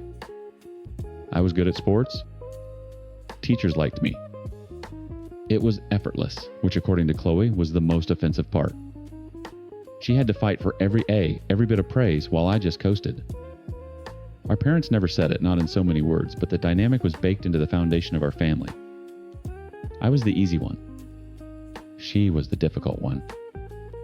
Resentment was the air she breathed, and I was the one polluting it. So yeah, an invitation to her engagement party felt less like an olive branch and more like a trap. But I went. I put on a clean shirt, bought a ridiculously overpriced bottle of wine, and drove to a bar that was way too cool for me. The place was packed with her fiancé Mark's friends, guys in crisp shirts with perfect hair. Chloe was holding court, a champagne flute in her hand, looking happier than I'd ever seen her. When she saw me, her smile tightened for a fraction of a second before stretching back into place. "Leo, you came," she said, her voice a little too loud. She gave me a one-armed hug that was mostly air. Wouldn't miss it. Congrats, Chloe. We stood in silence for a beat too long. "Well, mingle," she said, gesturing vaguely at the crowd before turning back to her friends. I was contemplating making a break for the door when a voice cut through the noise. "You look as lost as I feel." I turned. A guy about my age was leaning against the wall nursing a beer. He had the same dark hair and easy smile as Mark, but his posture was looser, his eyes more amused. "Is it that obvious?" I asked. "Only to someone who also spent 20 minutes hiding in the bathroom scrolling through Reddit," he said with a grin. "I'm Alex. Mark's younger and infinitely more charming brother." I laughed. A real laugh. Leo. Chloe's younger and apparently much less social brother. We spent the rest of the night tucked away in a corner talking. It was easy. Frighteningly easy. We talked about terrible sci-fi movies, our shared hatred for cilantro, the soul-crushing despair of working in entry-level corporate jobs. It felt like I'd known him for years. As I was leaving, he grabbed my arm. "Hey, I'm serious about that terrible movie marathon," he said. "Give me your number." I did. And that was the beginning. Over the next year, Alex became my best friend. We went on hiking trips where we mostly just complained about the incline. We spent whole weekends playing video games and ordering pizza. He was the first person I called when I got a promotion, the one who sat with me in the vet's office when my dog got sick. We just fit. The friendship was the most natural, uncomplicated relationship I'd ever had. The lines started blurring so gradually I didn't even notice until they were gone. One night we were on my couch watching another terrible movie. He was laughing at something dumb I'd said, and the sound hit me differently. It wasn't just a friend's laugh anymore. I looked at him, really looked at him, and the thought slammed into me with the force of a car crash times. Oh, I'm in love with him. Asterisk. A week later, I told him. He just looked at me for a long moment, then leaned in and kissed me. Took you long enough? He whispered. We made it official. Just like that. It was perfect except for one tiny detail. Chloe and Mark's wedding was exactly 1 month away. We have to tell them, Alex said a few days later. Starting with my parents. Then Chloe and Mark. I felt a knot of dread tighten in my stomach. Alex's parents, Sarah and David, were Chloe's future in-laws. They were, by all of Chloe's accounts, a tough crowd. She'd spent the last year trying to win them over, describing dinners where she felt like she was being grilled for a job interview. She complained that Sarah was polite but distant, that David only ever wanted to talk to Mark about work. My expectations were rock bottom when Alex drove me to their house for Sunday dinner. I braced myself for a polite, chilly interrogation. Instead, I got warmth. Sarah threw the door open before we even knocked, pulling me into a hug. Leo, we are so thrilled to finally meet you properly. Alex hasn't shut up about you for a year.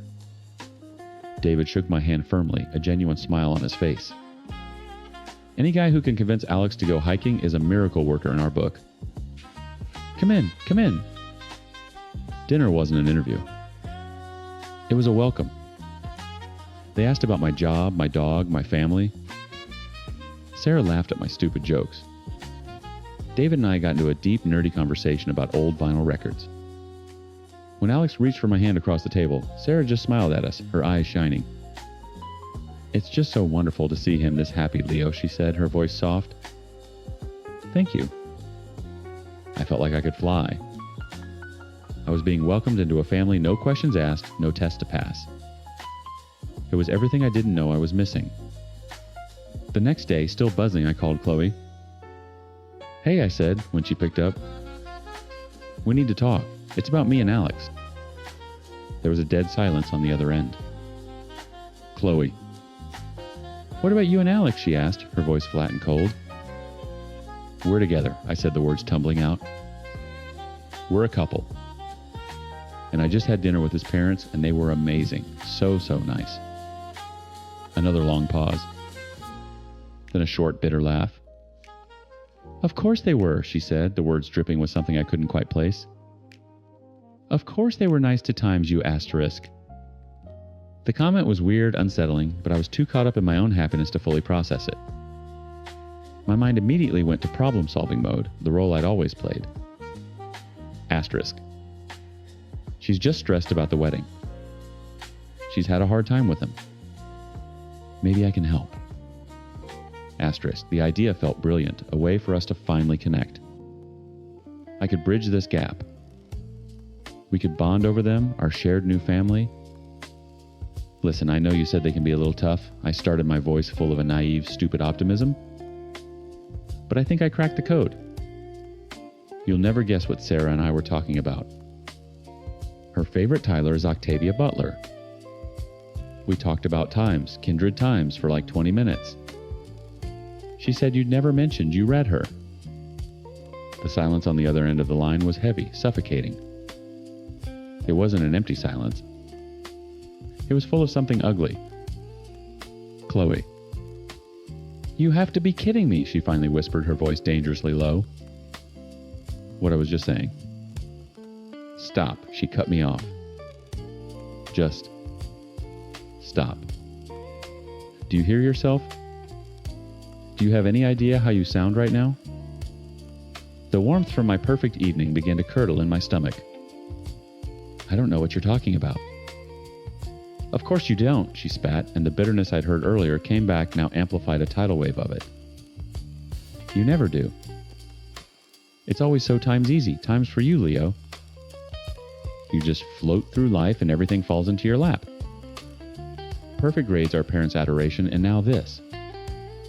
You couldn't just let me have this one thing, could you? My head was spinning. Have what? What are you talking about? I'm happy, Chloe. I thought you'd be happy for me. A laugh, sharp and broken, cracked through the phone. Happy you waltz in, meet my future husband's brother, and decide to start dating him month times before my wedding. Of all the people in the world, Leo, you had to pick him. It wasn't a decision like that. It just happened. We're in love. The words felt defensive and weak, even to my own ears. Oh, you're in love, she mocked. How convenient. You finally come back into my life just in time to steal my new family. I have spent year times, trying to get Sarah and David to like me. Every dinner is a test. Every conversation is a minefield. And you go there one time and you're talking about your favorite books. You're the golden child, Leo. You always have been. You're our family's golden child, and now you're going to be theirs too. Every word was a punch. I was breathless, leaning against my kitchen counter for support. That is not what's happening. That's insane. Is it? She shot back, her voice rising to a shout. Is it insane, or is it the same pattern that's been playing out our entire lives? You get praised for breathing while I have to claw my way to get a single ounce of approval. You didn't just meet Alex and fall for him. You saw an opportunity. You saw another stage where you could be the star and I could be the fucking understudy. You think I'm dating Alex to upstage you, I asked, my own voice shaking with a mix of anger and disbelief. I think you don't even have to try, she said, her voice cracking with a pain so deep it momentarily stunned me into silence. It's your factory setting. To win. To be the favorite. You just couldn't stand it, could you? Me having this perfect new family that wasn't obsessed with you. You had to insert yourself. You had to make sure you were their favorite brother-in-law before I even had a chance to be their daughter-in-law. Chloe, that's not fair. That's not true. Goodbye, Leo. The line went dead. I stood there for a long time, the phone still pressed to my ear, listening to the dial tone. My heart was hammering against my ribs. The walls of my apartment felt like they were closing in. Her words echoed in my head, twisting my happiness into something ugly and calculated. Asterisk. You saw an opportunity. Asterisk. Asterisk. You had to steal my new family. Asterisk. My first instinct was pure white-hot rage. How dare she? How dare she take this beautiful, simple thing with Alex and paint it as some malicious, lifelong plot against her? I paced my living room, the phone now clutched in a white-knuckled grip. I could call Sarah. I could call her right now and tell her everything. Asterisk. Just so you know, your future daughter-in-law thinks you're cold and judgmental. She sees your family as a prize to be won, and she's furious that I won it first. Asterisk. The thought was intoxicating. It was a perfect swift revenge. I could burn it all down. I pictured Sarah's kind face, her warm smile turning confused, then hurt. I imagined the awkwardness, the tension that would poison every family gathering from now until forever. I would prove Chloe right. I would become the person she accused me of being, the one who wins no matter the cost. I dropped the phone onto the couch as if it were on fire. I couldn't do it. I couldn't be that person. But the doubt was a poison seeping into the cracks of my certainty. Had I, on some subconscious level, been drawn to Alex because he was connected to her? Was this my way of finally getting back into my sister's orbit? Even if it was through a collision, I replayed the last year in my mind. The easy friendship. The slow burn of falling in love. It had all felt so real, so separate from my fractured history with Chloe. But was it? Her accusations had reframed my entire reality. The pure joy I'd felt at dinner with Sarah and David now felt tainted like a stolen treasure.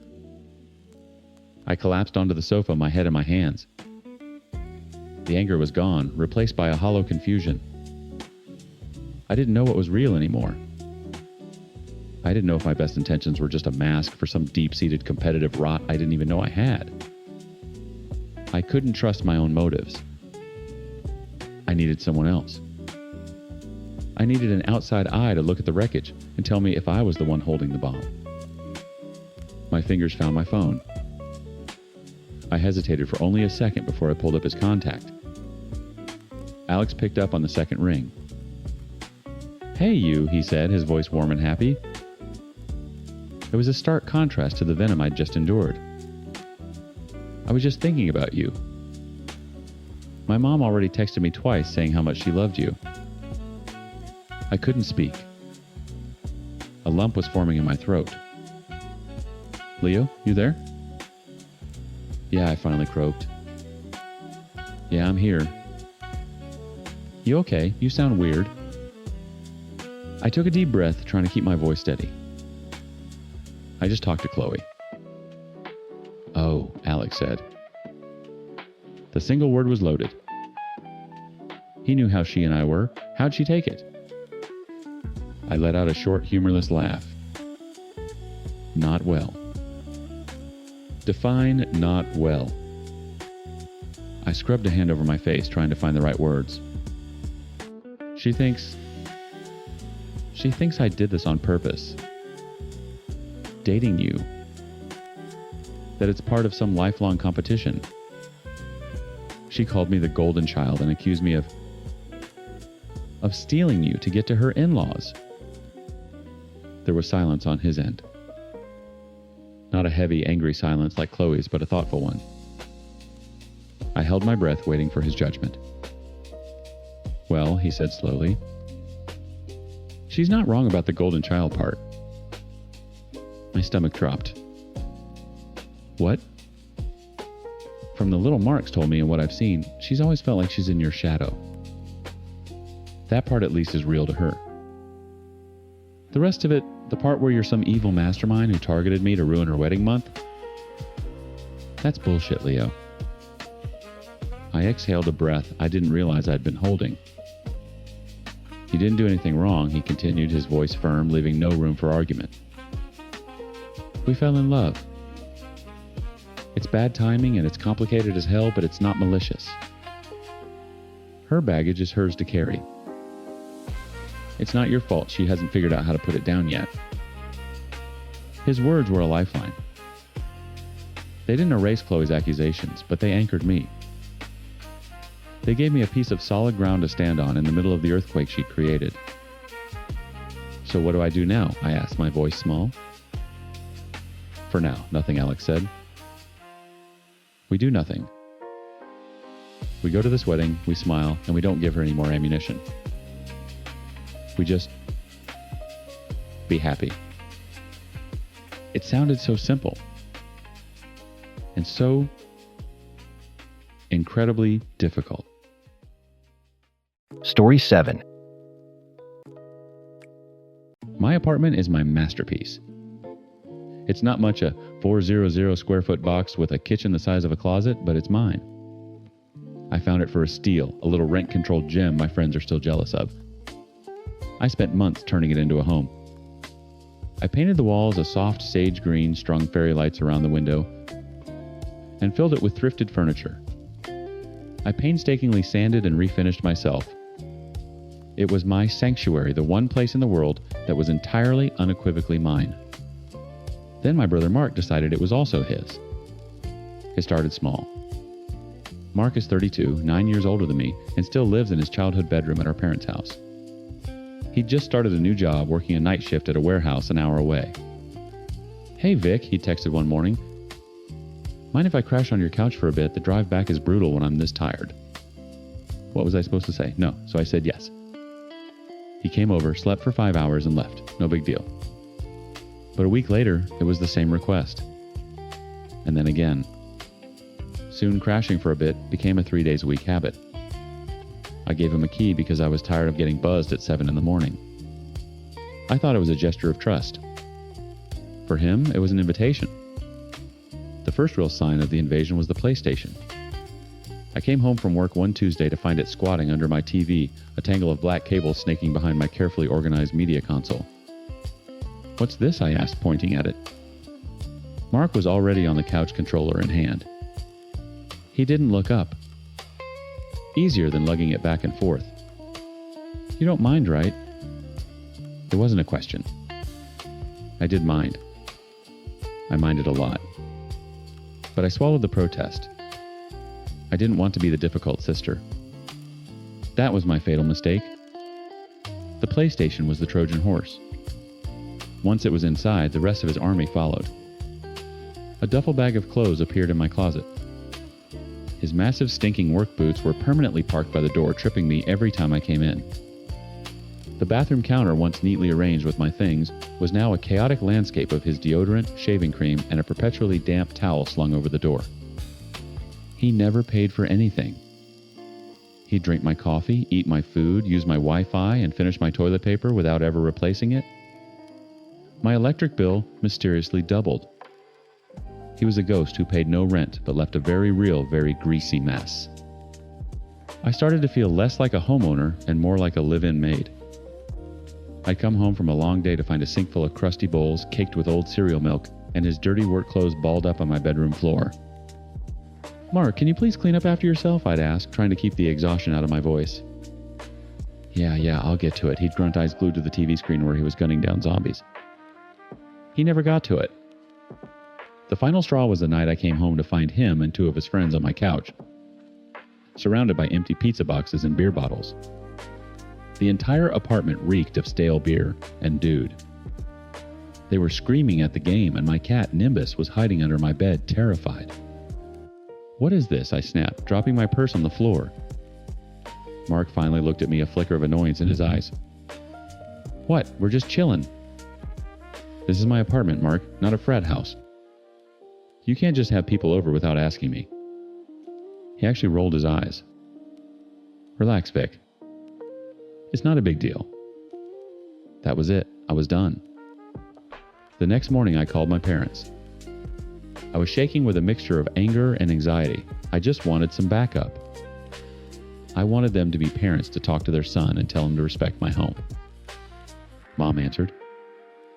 I laid it all out for her, the mess, the noise, the disrespect, the friends. I could hear her sighing through the phone. "Oh, honey, you know how he is," she said, her voice dripping with practice weariness. "Just try to be patient with him." "Patient, Mom. He's treating my home like his personal flop house. He needs to go." "Hold on, let me put your father on." I heard muffled talking, and then my dad's voice calm and reasonable. That's his signature move. The voice of reason that makes you feel like you're the crazy one. "Victoria," he started. "Your mother told me what's going on. And we've actually been talking. We have an idea." I felt a surge of relief. Finally. "Okay." "Well," he said, drawing the word out, "Mark really likes your little place. And the rent is so cheap. You've done so well for yourself, sweetie. You've got that great job, you're so responsible." A cold dread began to pool in my stomach. I knew where this was going. "What are you saying, Dad?" "We were thinking, since you're so much more established, maybe you could find a new place, something a little nicer, and Mark could just take over your lease." The phone felt slick in my hand. I couldn't have heard him right. "You want me to move out of my own apartment?" "It just makes sense," he said, his voice becoming more animated, like he was selling me a used car. "Mark's struggling. He needs a leg up. You're strong. You can handle a little bit of a rent increase. It would be a huge favor to him. And frankly, a huge favor to us." It's time he was out of our house. I was speechless. The silence stretched. He had just admitted it. This wasn't about helping Mark. This was about solving their problem. I was just a convenient, disposable tool. "So you want to make me homeless so you can get rid of my brother." My voice was dangerously quiet. "Don't be so dramatic, Victoria," he scoffed. "You wouldn't be homeless. You'd find another place. You're the golden child. You always land on your feet." "He doesn't. This is a chance for you to help your family." My family. He meant help him and Mom get their empty nest back. He meant sacrifice my home, my peace, my financial stability, which I had worked my ass off for, all so they could wash their hands of the 32-year-old man-child they'd created. I was being punished for my success. No, I said. The word felt solid heavy. Absolutely not. Victoria, don't be selfish. I hung up. My hands were trembling. My sanctuary, my home felt tainted. It wasn't just Mark's mess anymore. It was the scene of my family's utter betrayal. Furious and needing to know I wasn't insane, I typed out the whole story on a Reddit forum. The anonymous rage of the internet was a balm. Hundreds of comments flooded in within an hour. Asterisk, change the locks. Asterisk, asterisk, he's a squatter. Asterisk, asterisk, your parents are the real villains here. Asterisk, asterisk, you are not their doormat. Asterisk. Something inside me snapped into place. The hurt and confusion hardened into pure cold resolve. They wanted me to be the bad guy. Fine. I grabbed a box of black trash bags from under the sink. I marched into the living room and ripped the PlayStation's cords from the back of my TV. I shoved it into the first bag. The controllers went in next. Then the mess of games. I moved through the apartment like a storm gathering, every single thing that belonged to him, the dirty clothes, the toiletries, the stinking boots. It all went into the bags. I dragged the 5 heavy bags and piled them by the front door. I looked around my apartment. It was mine again. The air already felt lighter. My phone buzzed. A text from Mark. Asterisk. Shift's over. Be there in 20. Order a pizza. Asterisk. I sat on my couch, my heart hammering against my ribs, and stared at the door. I waited. The sound of his key scraping in the lock was the loudest thing I had ever heard. The door swung open, and Mark filled the frame, smelling of sweat and warehouse dust. He blinked his eyes, adjusting to the light. He saw the black trash bags first, a mountain of them blocking the entryway. What the hell, he mumbled, dropping his own duffel bag. Did you clean? In a way, I said, my voice steady. I was standing by the couch, arms crossed. That's your stuff. You need to take it and leave. He stared at the bags, then at me. A slow, incredulous smile spread across his face. Very funny, Vic. I'm exhausted. Move this crap so I can get in. He tried to shoulder his way past me. I didn't move. I planted my feet and held my ground. I'm not joking, Mark. You're out. Tonight. His smile vanished. What are you talking about? I live here. No, you don't, I said, the words coming out colder and harder than I expected. You crash here. You eat my food, you use my power, you make a mess, and you don't pay a dime. This isn't your home. It's mine. And your stay is over. His face contorted with anger. You can't just kick me out, Dad told me about the plan. You're supposed to be finding a new place so I can take this one. Don't be a bitch about it. There it was. The casual, entitled confirmation that I was just a stepping stone for him, a problem to be solved for them. The last bit of familial softness in me evaporated. There is no plan, I spat. That was Dad's delusional fantasy to get you out of his house. This is my apartment. Mine. And you are trespassing. I grabbed the top bag, the one with his stupid PlayStation in it, and shoved it out the door into the hallway. It landed with a heavy plastic thud. What the fuck? He roared, lunging for it. I was already on the next bag, shoving his stinking work clothes out after it. He grabbed my arm, his fingers digging into my bicep. Stop it. What is wrong with you? I wrenched my arm free. What's wrong with me? What's wrong with you? You're 32 years old, Mark. Get your own life and get the hell out of mine. It was ugly. We were screaming at each other in the doorway, my voice hoarse, his face purple with rage. He called me selfish. He called me an ungrateful brat. He said I always got everything I wanted. I laughed in his face, a raw, bitter sound. I got this because I worked for it, I yelled, shoving the last bag of his junk into the hall. Something you wouldn't know anything about. He stood there panting, surrounded by the garbage bags that held his transient existence. Defeated. He knew he'd lost. Fine, he sneered. Fine. I don't want to live in this shithole anyway. Good. I held out my hand, palm up. The key. He scoffed. Forget it. Give me my key, Mark. Or I'll call the cops and have you removed for trespassing. Don't test me. I stared him down, pouring every ounce of fury and betrayal into my eyes. I wasn't his little sister anymore. I was a stranger. He stared back for a long, tense moment before reaching into his pocket. He didn't hand it to me. He threw it on the floor in the hallway where it skittered under one of the bags. Happy now, he snarled. Ecstatic, I said, and slammed the door in his face. I twisted the deadbolt, the click echoing in the sudden deafening silence. My legs felt like jelly. I slid down the door to the floor, my whole body trembling. I waited, listening to him curse and kick the bags before finally stomping away down the hall. And then nothing. It was over. I sat there for a long time, just breathing in the quiet air of my own apartment. I got up, picked up the empty pizza boxes and beer bottles he and his friends had left, and put them in the trash.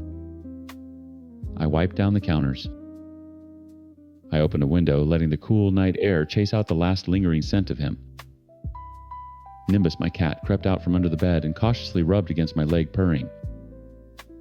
I picked him up and buried my face in his fur. It was really mine again. The peace lasted exactly 47 minutes. My phone rang, flashing Mom on the screen. I took a deep breath and answered. Victoria, what have you done? Her voice was shrill, panicked. Mark just called me from the car. He's beside himself. He said you threw him out on the street. I asked him to leave my apartment, I said calmly. His things are in the hallway. He can take them back to his room at your house. His room, Victoria, the whole point was to get him times of his room. We had a plan A, perfectly reasonable solution that would have helped everyone. My blood ran cold. The sheer unadulterated selfishness of it still shocked me. Helped everyone? You mean it would have helped you and Dad? It would have cost me my home, my savings, and my sanity, but hey, at least you'd get your empty nest back, right? Don't you use that tone with me, she snapped. You're the one with the good job. You're the one who can afford it. It's your responsibility to help your family, to help your less fortunate brother. Less fortunate, or just coddled into incompetence. I was done being quiet. I was done being the good daughter. He's a 32-year-old man, Mom. My success isn't a slush fund for his failures. My stability isn't a resource for you to exploit for your own convenience. A choked silence on the other end. I don't know who this person is, she finally whispered, her voice thick with theatrical disappointment. This cold, selfish person. Your father was right. You've changed. Yeah, I have, I said, a strange sense of calm washing over me. It was the calm of a final decision. I'm no longer the family doormat. You all made it very clear that my happiness is disposable. So I'm disposing of the arrangement. What does that mean? She asked, her voice sharp with alarm. It means I need space. A lot of it. Don't call me, don't text me. I'll reach out when and if I'm ready. Victoria, you can't be serious. We're your family. I hung up. I blocked her number. Then I blocked Dad's. Then Mark's. I looked around my little 400 square foot box. the sage green walls, the fairy lights, the thrifted furniture I'd poured my heart into. It was a battlefield, and I was the only one left standing. I had won back my sanctuary. The cost was the family I thought I had, but I was beginning to realize you can't lose something that was never really there for you in the first place. Story 8. My mom lives in a different reality than the rest of us. In her world, she has 3 children. Me, Violet, the one who actually came out of her, and then there are Lucas and Chloe, my half-siblings. They're the ghosts at our dinner table. She married my dad 20 years ago, inheriting his 2 kids from a marriage that went down in a spectacular ball of fire. Lucas was 10 and Chloe was 8. They already had a mom, a perfectly good one, who to this day still sends me birthday cards with a crisp $20 bill inside. But my mom decided she was going to be their times real times mom. The one who counted. It's been a 2-decade-long campaign of rejection she refuses to acknowledge.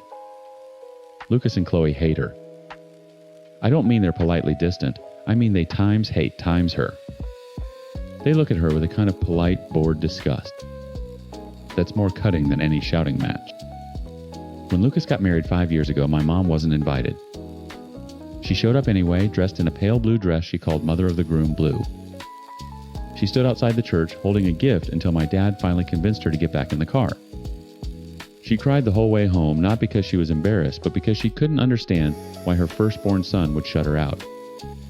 When Chloe had her first baby 2 years ago, Mom spent $1,000 on a ridiculously ornate crib and a mountain of baby clothes. She had it all delivered to Chloe's house. 2 days later, a truck showed up at our curb. The crib was in pieces, splintered, and smashed. The baby clothes were shredded and stuffed into trash bags. All of it dumped on our lawn like garbage. I was the one who helped Dad clean it up. Mom just watched from the window, her hand over her mouth whispering, "She's just hormonal." She doesn't mean it. She always has an excuse. They're confused. They're hurting. Their mother has poisoned them against her. It's never, ever that they simply don't want her. Watching her live with that constant self-inflicted pain is like scraping my own skin with a cheese grater. So this year, for Mother's Day, I decided to build her a fortress. A day so full of love from the child who was actually hers that she wouldn't have a spare second to think about the 2 who weren't. I found her in the garden, snipping away at her rose bushes. "Mom," I started, my voice overly bright. "About Mother's Day.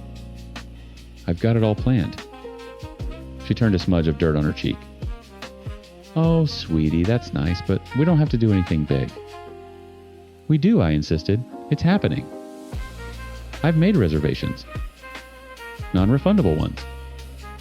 A small lie, but a necessary one. Brunch at the Gilded Sparrow at 10.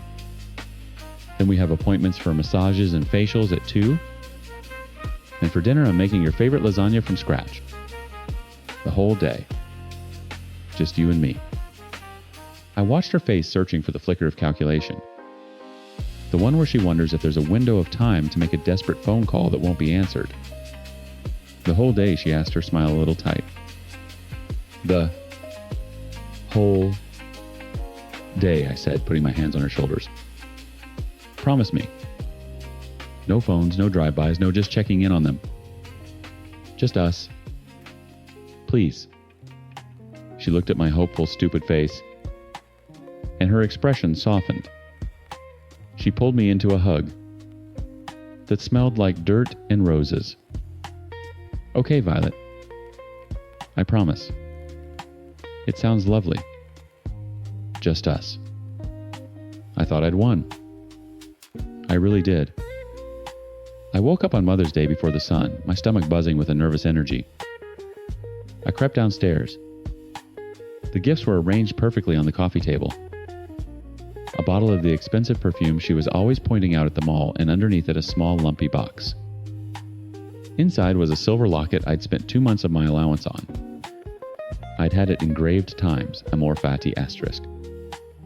"Love your fate." Inside, I'd put a tiny stupid picture of us from when I was a baby.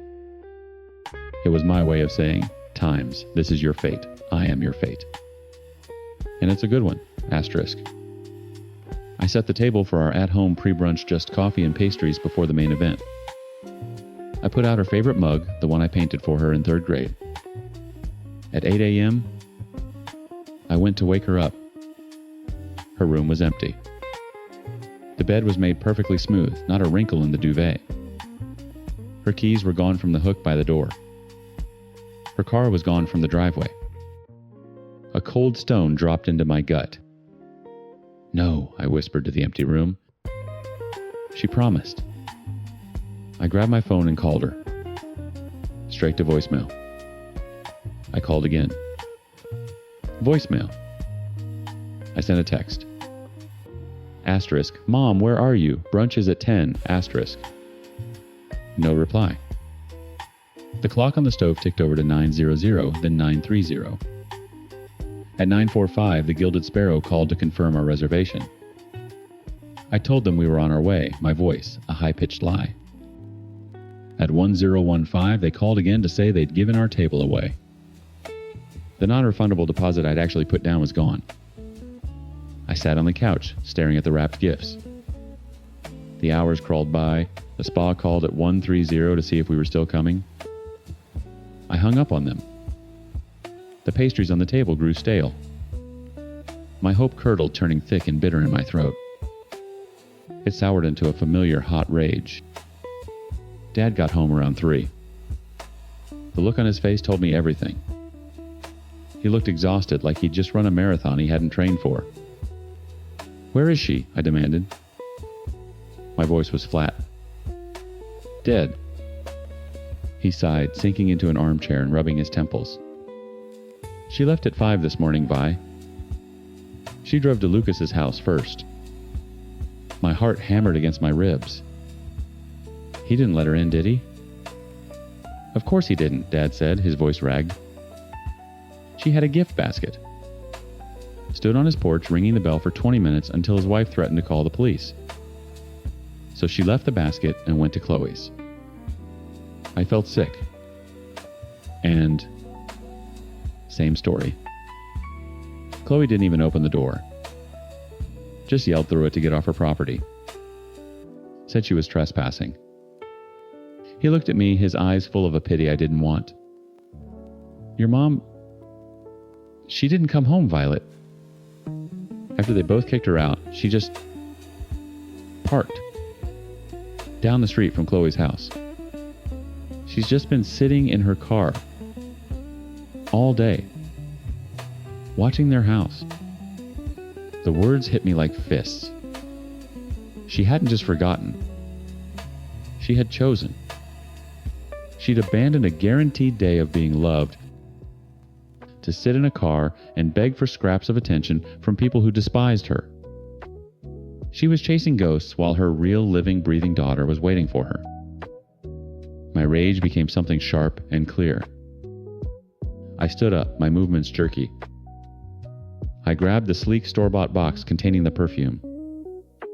The expensive, easy gift. I left a locket, my lumpy, heartfelt offering, sitting alone on the table. "Where are you going?" Dad asked. "To the mall," I said, yanking on my shoes. "I'm returning this. She doesn't deserve it." By the time I got back, the sun was setting, painting the sky in violent streaks of orange and purple. The house was dark and silent. Dad was in his study, the door closed. The lasagna ingredients were still sitting on the kitchen counter, untouched. I sank onto the couch in the living room, the store credit receipt crumpled in my fist.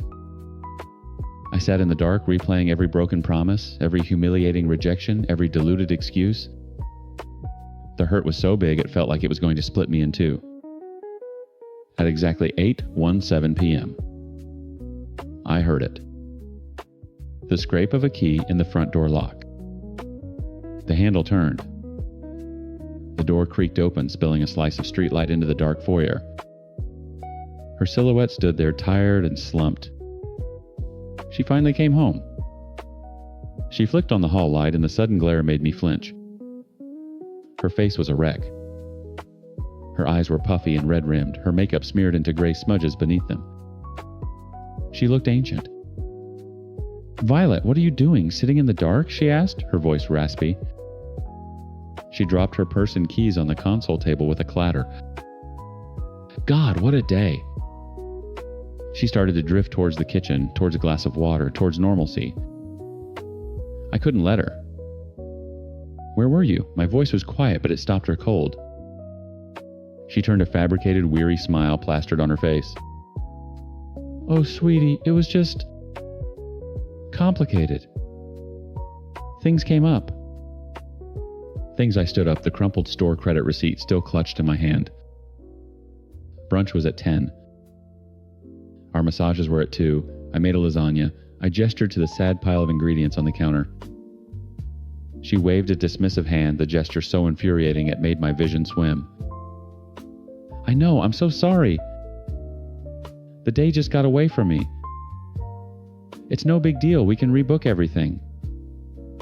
No big deal, I took a step closer. I sat here all day calling you, waiting for you. Dad told me where you were. You were sitting in a car stalking Chloe. Her face hardened. The victimhood vanished, replaced by a steely defensiveness. I was not stalking anyone. I was trying to connect with my children on Mother's Day. Is that such a crime? They're not your children, the words ripped out of my throat, raw and loud in the silent house. I am. I'm your child, the one who planned a whole day for you. The one who was waiting for you. Don't be so dramatic, Violet. She sighed, turning away from me again as if the conversation was already boring her. Look, we'll just do it again next weekend. It'll be even better. We'll invite Lucas and Chloe. We'll make it a real times, family celebration. That was it. That was the line. The casual, delusional cruelty of it broke something inside me. A times, real-time celebration. As if I wasn't enough. As if I was just the understudy. My eyes landed on the small, lumpy box still sitting on the coffee table. The locket. My last stupid piece of hope. You never planned on coming, did you? I whispered. The rage had burned out, leaving behind a cold, terrifying clarity. She finally looked at me, really looked at me, and there wasn't a trace of apology in her eyes. Only a strange, chilling honesty. I had to try, Violet. They're my babies. I will always times have to try for my other children. Asterisk, other children. Asterisk. She said it. She finally admitted that in the contest for her heart, I had already lost to a fantasy. I walked over to the coffee table, my movements slow and deliberate. I picked up the small box. I could feel the weight of the silver locket inside. Asterisk, amor fati. Asterisk, love your fate. What a joke. I turned and walked to the fireplace. Dad hadn't lit a fire, but the logs from last night were still there. A bed of gray ash. I didn't hesitate. I tossed the box onto the logs. It landed with a soft, unsatisfying thud. My mother gasped. Violet, what are you doing? What was that? Your gift, I said, my voice hollow. The real one. Before she could react, I grabbed the fireplace lighter from the mantel. With a click and a whoosh, a long flame shot out. I held it to the corner of the little gift box. The wrapping paper caught instantly. The paper edges curled, blackened, and then a small, hungry flame licked it into nothing, revealing the velvet box beneath. The velvet began to smolder, a foul chemical smell filling the air. Stop it, you wicked, wicked girl, she shrieked, rushing towards me, but she was too late. The plastic hinge of the box warped, melted, and sagged open. For a split second, I saw the glint of silver inside before the flames swallowed it whole. Her hand cracked across my face. The sting was sharp, shocking.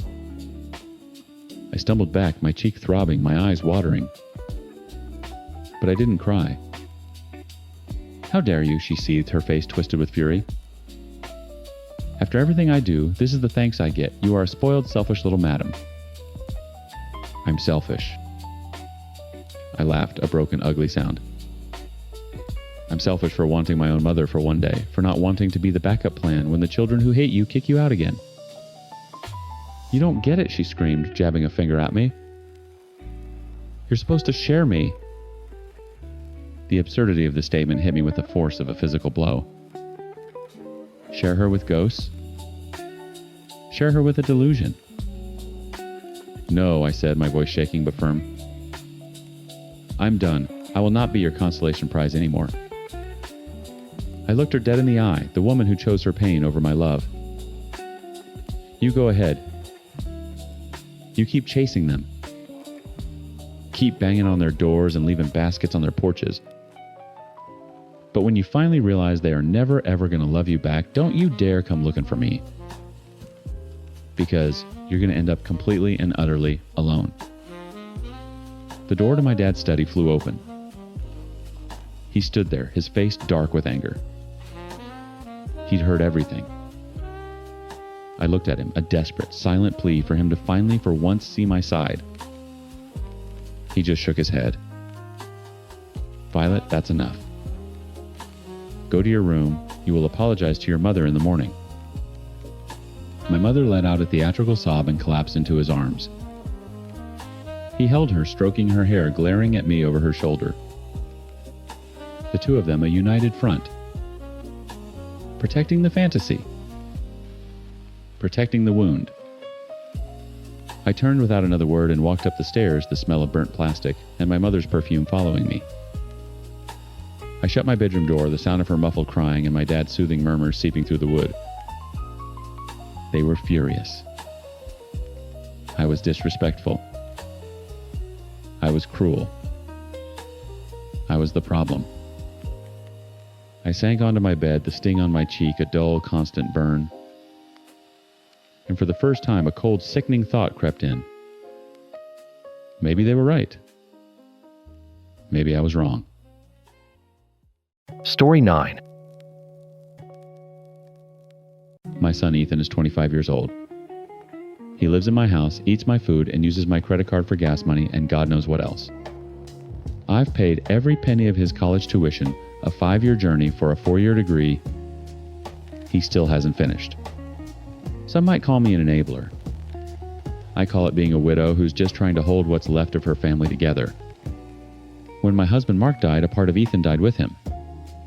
The ambitious, kind boy who helped me with the groceries and talked about becoming an architect was replaced by a sullen, listless man-child who believed the world, and specifically my wallet, owed him something. He'd walk through the house his father built, running a hand along the walls and say things like, "I'll probably knock out this wall when I take over." Not times, if times, but times when, asterisk. As if my death was just a future real estate transaction. Then came Sarah. The first time Ethan brought her home, she walked in wearing ripped shorts and a crop top, didn't bother to take off her dirty sneakers, and plopped onto my white sofa. She was 20, with a face full of piercings and an attitude to match.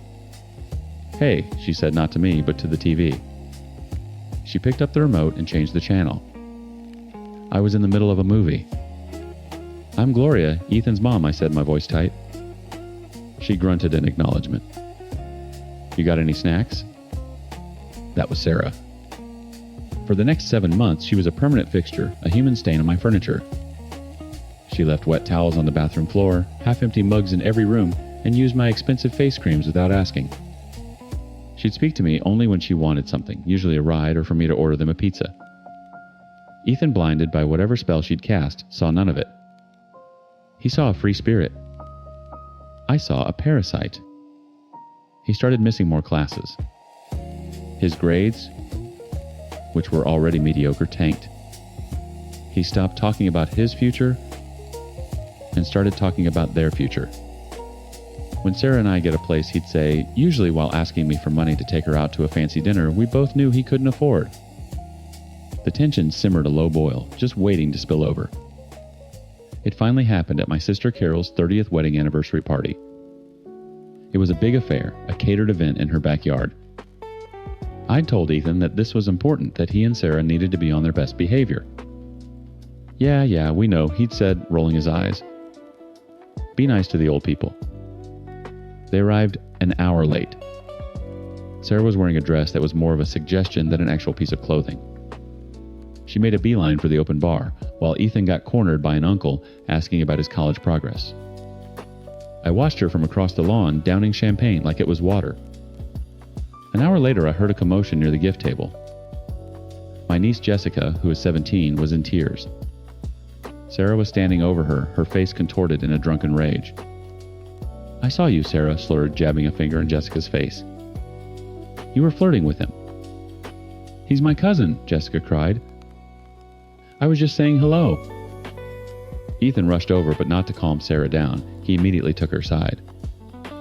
Why are you messing with my girlfriend, Jess? What did you say to her? My brother-in-law Dave stepped in. Ethan, your girlfriend is drunk, and she's harassing a minor. You need to take her home. Now. Instead of being ashamed, Ethan puffed out his chest. Don't you talk to her like that. You don't know anything. I know she's causing a scene at my party, Dave said, his voice dangerously low. Then maybe your party sucks, Sarah shrieked. She grabbed a half-full bottle of wine off a nearby table and made a gesture like she was going to throw it. That was it. I grabbed Ethan's arm, my nails digging into his skin. Get her out of here, now. His eyes were filled with a fury I hadn't seen since Mark's funeral. He looked at me like I was the enemy. Fine. We'll go. But this is on you. All of you. He dragged Sarah away, who was still screaming insults over her shoulder. The party was ruined. My sister's night was ruined. I spent the next hour apologizing to everyone. The humiliation burned in my stomach like acid. When I got home, I went straight to Ethan's room. He was sitting on his bed, a mountain of unwashed clothes at his feet, while Sarah was passed out, still in her dress, snoring. We need to talk, I said, keeping my voice down. He didn't look at me. I'm tired. I don't care. You embarrassed this entire family tonight. You let that girl, that child, verbally assault your cousin and threaten your uncle. She was just defending me, he mumbled, picking at a loose thread on his comforter. I felt a snap deep inside me. The last thread of patience I had for him. Defending you, Ethan, she's a mess. She is dragging you down into the gutter with her, and you're letting her. He finally looked up his face, a mask of indignation. You just don't like her because she's not some perfect little housewife you can approve of. I don't like her because she is rude, disrespectful, and a drunk, I shot back. And until you can both figure out how to act like decent human beings, you are not to bring her to another family event. You're both banned. Do you understand me? His jaw tightened. He stood up, towering over me. You can't do that. I just did, I said, my voice ice. This is my family. My house. My rules. I walked out and slammed his door. The next 2 weeks were a suffocating silent war. We lived in the same house, but on different planets. He'd be in the kitchen when I came in, and he'd grab his bowl of cereal and walk out without a word. I'd leave his clean laundry outside his door. He left his share of the bills on the counter for me to find. The air was thick with resentment. I was miserable, but I refused to back down. I was his mother, not his doormat. I kept waiting for an apology, a sign of remorse, anything. It never came. Then one Thursday evening, I was in the living room trying to pay bills and ignore the hole my son's lifestyle was burning in my finances. I heard his key in the lock. I didn't look up. I braced myself for another night of hostile silence. He didn't go to his room. His footsteps stopped in the doorway. Mom. His voice was different. Not angry. Not sullen. It was weirdly cheerful. It set my teeth on edge. I finally looked up from the stack of papers. He was standing there fidgeting with his hands, a nervous but triumphant grin plastered on his face. And then Sarah stepped out from behind him. She was beaming a smug cat. That ate the canary look in her eyes. She held up her left hand and a gaudy, oversized ring caught the light from the lamp. "We have something we want to tell you, Ethan," said his voice, brimming with a kind of challenging excitement. He took a deep breath, his eyes locked on mine. Waiting for a reaction. So he prodded a smug grin on his face. "Do you approve of her now?" A sound escaped my throat. It wasn't a word. It was a laugh. A short, sharp, ugly bark of disbelief. It was the most honest sound I'd made in months. The triumphant look on his face curdled. Sarah's smile faltered. "No, Ethan," I said, my voice suddenly flat and cold. "I do not." His face flushed a deep, blotchy red. "What? Are you kidding me? After all this, you're still on this?" All what I asked, gesturing vaguely at the ring, the girl, the whole pathetic spectacle. 7 months of her living here like a slob. The drunken scene at your aunt's party. This engagement doesn't erase any of that. It just makes it worse. "You don't know her," he yelled, his voice cracking. "You've never even tried." "I know what I see," I said, finally standing up. I was done being small in my own home. I see a 20-year-old girl who can't hold her liquor and a 25-year-old man who can't hold a job. You can't do your own laundry. You can't cook a meal that doesn't come out of a box. You live off my money under my roof, and you have the audacity to think you're ready to support a wife. "I'll get a better job," he shot back. "We'll figure it out. We love each other." Love doesn't pay the mortgage, Ethan. Love doesn't buy groceries or pay for health insurance. And I'm sure as hell not paying for it. Sarah, who had been silent until now, found her voice. "We were hoping you'd help with the wedding. We want something nice, you know, at that vineyard upstate." The sheer, unadulterated entitlement of it all stole my breath. I turned my gaze on her, and for the first time she actually flinched. "Let me make this perfectly clear," I said, my voice dangerously low. "I will not give you one single penny for a wedding." Ethan stepped in front of her, a human shield of indignation. "You can't do that. It's my money too. Dad would have wanted." "Don't you dare," I snapped, pointing a trembling finger at him. "Don't you dare bring your father into this. Your father was a man who worked 60-hour weeks to build this life. He would be ashamed of what you've become." Tears welled in his eyes, but they were tears of rage, not sorrow. "This isn't fair. You're just trying to control me." "No, Ethan. I'm done. This is me letting go." I took a deep, steadying breath, the words lining up in my head, a final, desperate gambit. "Here's the deal. You want to be a man? You want to get married? Fine. But the day you say, 'I do,' is the day you move out. The allowance stops. The credit card gets cut off. The car insurance is in your name. You want an extravagant wedding? You can pay for it yourselves." He stared at me, his mouth hanging open. "You'd kick me out." "I will continue to pay your college tuition because I made a promise to your father that I would see you get your degree. That is the last and only thing I will pay for. The rest, the free ride, it's over. I have 2 other children to get through college, and I will not sacrifice their futures to fund your fantasy." "Our fantasy?" he sputtered. "This is our life. This is my home." And there it was. The heart of it all. The rotten core of his entitlement. "No," I said, the word landing between us like a block of ice. "It's my home. Mark and I built it. It is not and was never promised to you. When I'm gone, this house and whatever is left will be split 3 ways. It is not your birthright, Ethan. It's not yours to take over. You have no claim on it." The color drained from his face. He looked like I had physically struck him. He had built his entire future on the foundation of a lie he told himself, and I had just demolished it with a single sentence. He just stood there, swaying slightly speechless. It was Sarah who broke the silence.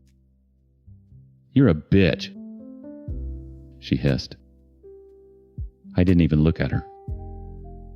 My eyes were locked on my son. "Get out of my house," he whispered, his voice hoarse with fury. "Both of you. Just go." He didn't need to be told twice. He grabbed Sarah's hand and practically dragged her out the front door, slamming it so hard a picture frame rattled on the wall. The silence that followed was deafening, broken only by the sound of my own ragged breathing. The next day at the office, I was a wreck. I'd barely slept.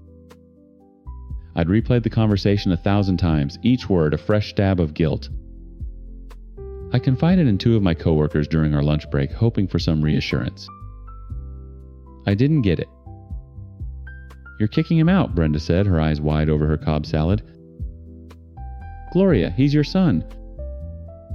You can't just throw him on the street." "I'm not," I argued, my voice weaker than I wanted it to be.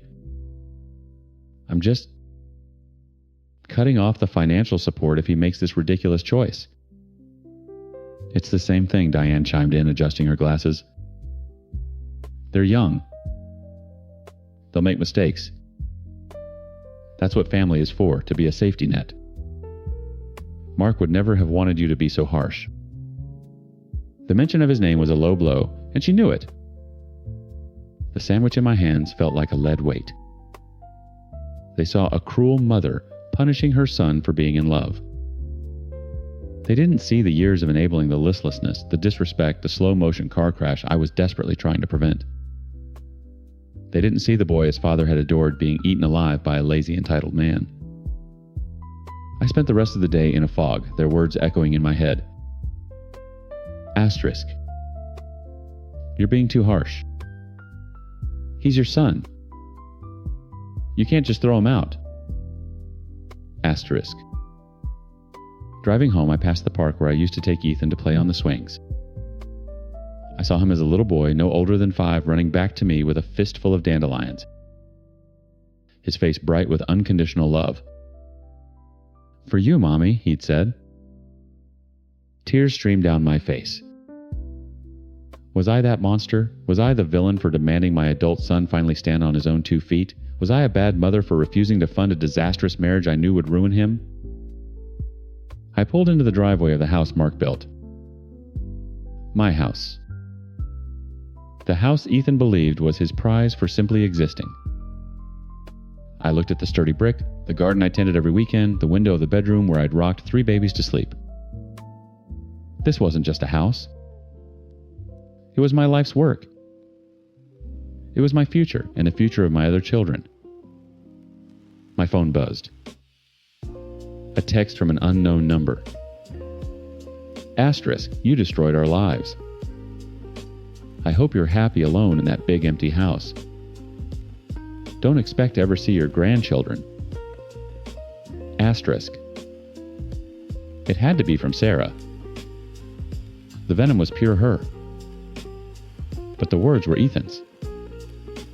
I could feel him behind them. The tears stopped. The guilt in my stomach cooled and hardened into something else. Something cold and sharp.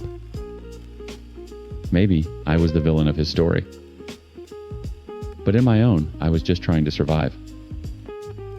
He thought this was a punishment. He didn't understand. This wasn't punishment. It was consequences. And letting him face them, letting him fail and flounder and learn on his own, was the only shred of a chance he had left. Forcing my entitled son to finally grow up wasn't cruelty. It was my last desperate, vengeful act of love. Story Teen. It started on a Tuesday over takeout noodles that tasted like cardboard in my mouth. I was thinking, Kat said, pushing a rogue piece of broccoli around her plate. We should open our marriage. I choked on my water. You were what? Open it up? See other people? Just for sex? It could be healthy, spice things up. She said it so casually, like she was suggesting we repaint the living room. I stared at her. My wife of 8 years. The woman I'd built a life with, whose every smile I thought I knew. Her face was a perfect mask of calm, but her eyes wouldn't quite meet mine. "No," I said. It was the only word I could find. "Eli, just think about it." "No. Fucking no. What the hell is wrong with you?" The calm cracked. A flash of something ugly, annoyance, maybe even anger crossed her face before she smoothed it over. Fine. It was just a suggestion. But it wasn't. It was a starting pistol. After that night, the chill set in. Not a dramatic door-slamming freeze, but a slow, creeping frost that killed everything. She'd roll over when I tried to touch her in bed. Kisses became quick, dry pecks on the cheek. Conversations dwindled to logistics. "Did you pay the electric bill? I'll be home late tonight." The late nights became a regular thing. Kat was a senior marketing director, a real shark. I'd always been proud of her ambition. But this was different. Massive projects she'd text at 10 p.m. Dealing with the Singapore office. Time zones are a killer. Client dinner ran long. She'd whisper sliding into bed at 1 a.m., smelling of expensive perfume and wine I didn't recognize. I tried to be the supportive husband. I really did. I'd leave dinner in the oven for her. I'd text her good luck before a big presentation. But a knot of suspicion was twisting in my gut, getting tighter with every flimsy excuse. She was always on her phone, angling the screen away from me, a tight little smile on her face as she typed. One Thursday, the knot became a rock. She texted me at 9 p.m. times, buried in spreadsheets at the office. "This Q3 report is going to be the death of me. Don't wait up. Love you. Asterisk." Something snapped. I needed to see her. Maybe if I saw her there, surrounded by files, looking exhausted, this poison in my head would finally drain away. I wanted to be wrong. God, I wanted to be so wrong. I drove downtown, picking up her favorite spicy chicken from that place she loves.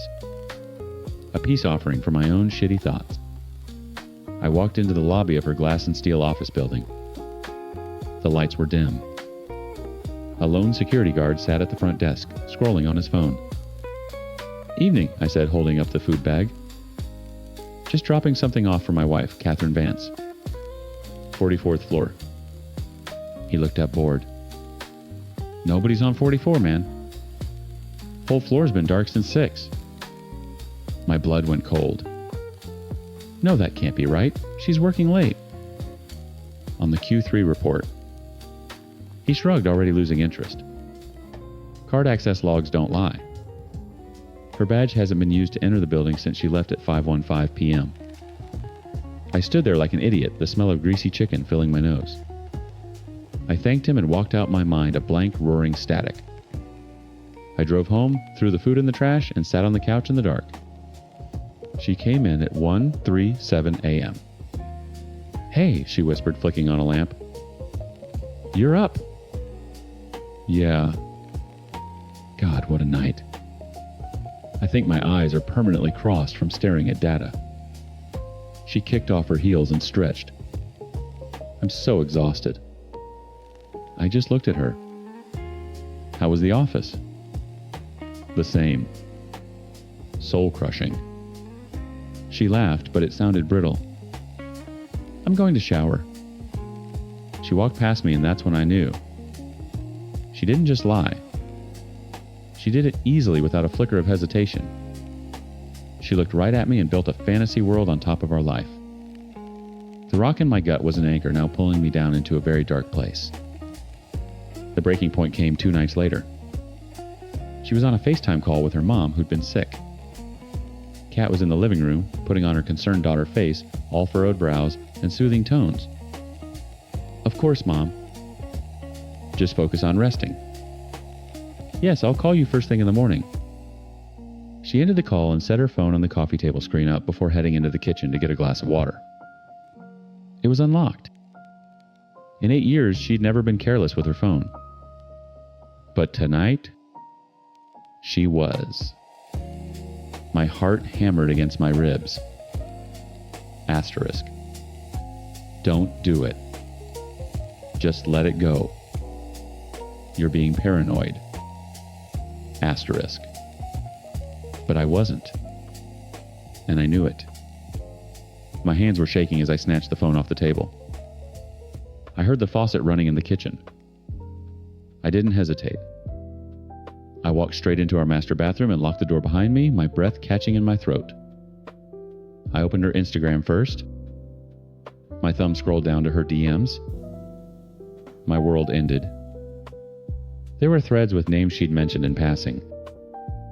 The new interns, Leo, Mark, young, hungry kids she was supposedly mentoring. The messages were a punch to the gut. Flirtatious jokes, coded plans. Then the photos. My thumb trembled as I tapped open the gallery on her phone. It wasn't just selfies. It was her. Naked. Posed. In hotel rooms I didn't recognize. In office bathrooms, there were screenshots of video calls, her face flushed with the kind of excitement I hadn't seen in years. And there were photos of them. Leo with his stupid, cocky grin, shirtless in what looked like her car. Mark, a picture of his bare chest with her hand, our wedding ring glinting, resting on it. It wasn't one affair. It was a goddamn hobby. The sound of my own ragged breathing filled the small room. The open marriage proposal, it wasn't a suggestion. It was a request for a retroactive hall pass for the shit she was already pulling. I scrolled numb, sick, my vision blurring. And then I saw the most recent message from a guy I didn't recognize named Javier. It was a new thread from just this afternoon. Asterisk. Javier. Can't wait for tonight. Asterisk. Asterisk. Cat me either. Longest week ever. I need a release. Asterisk. Asterisk. Javier, the Grandview Hotel. Room 812, 9 p.m. Don't be late. Asterisk. I looked at my watch. 8:15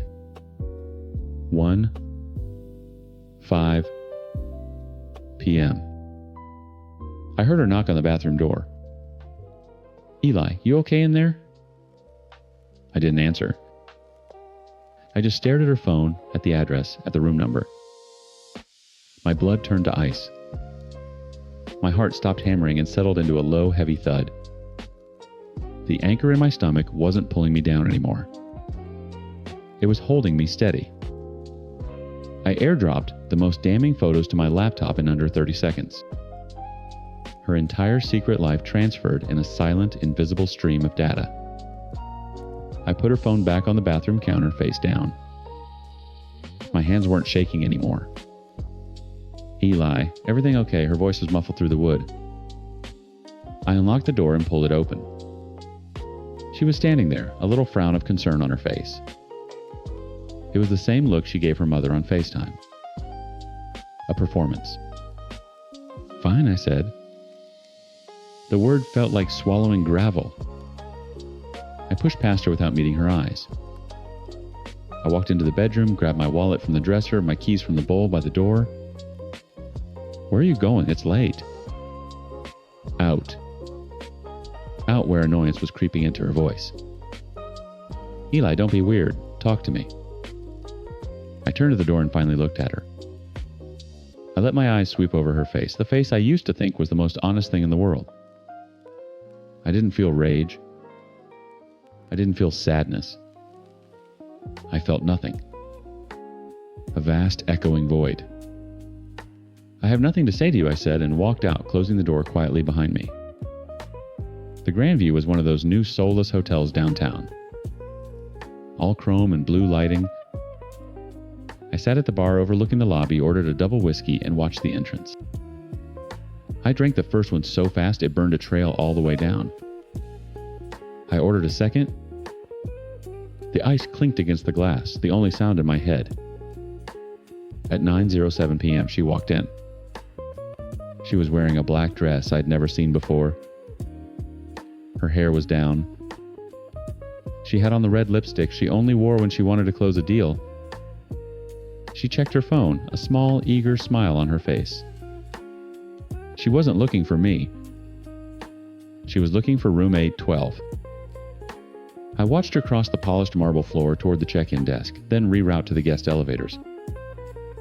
My legs moved on their own, carrying me across the lobby to intercept her. She was pressing the up button when I came to a stop beside her. Cat. She jumped her head, snapping around. The smile vanished, replaced by a flicker of pure panic. Eli, what are you doing here? Just in the neighborhood, I said, my voice eerily calm. I gestured with my glass toward the glowing button. Going up? Yes.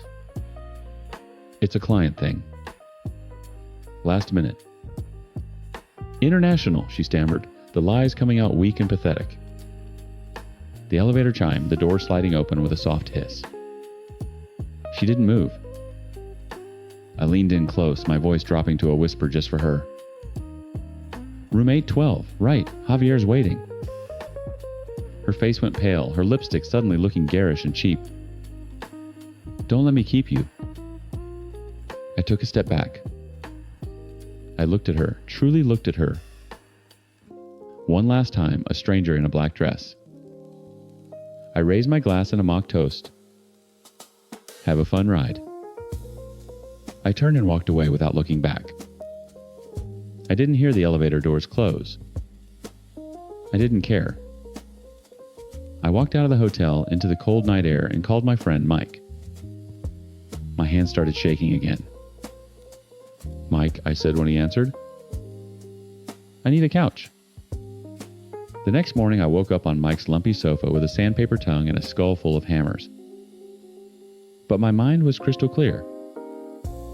I sat up, grabbed my phone, and began the demolition. Block number, Catherine Vance. Block. Block on Instagram. Block. Block on Facebook. Block. Block on everything. Then I made 2 calls.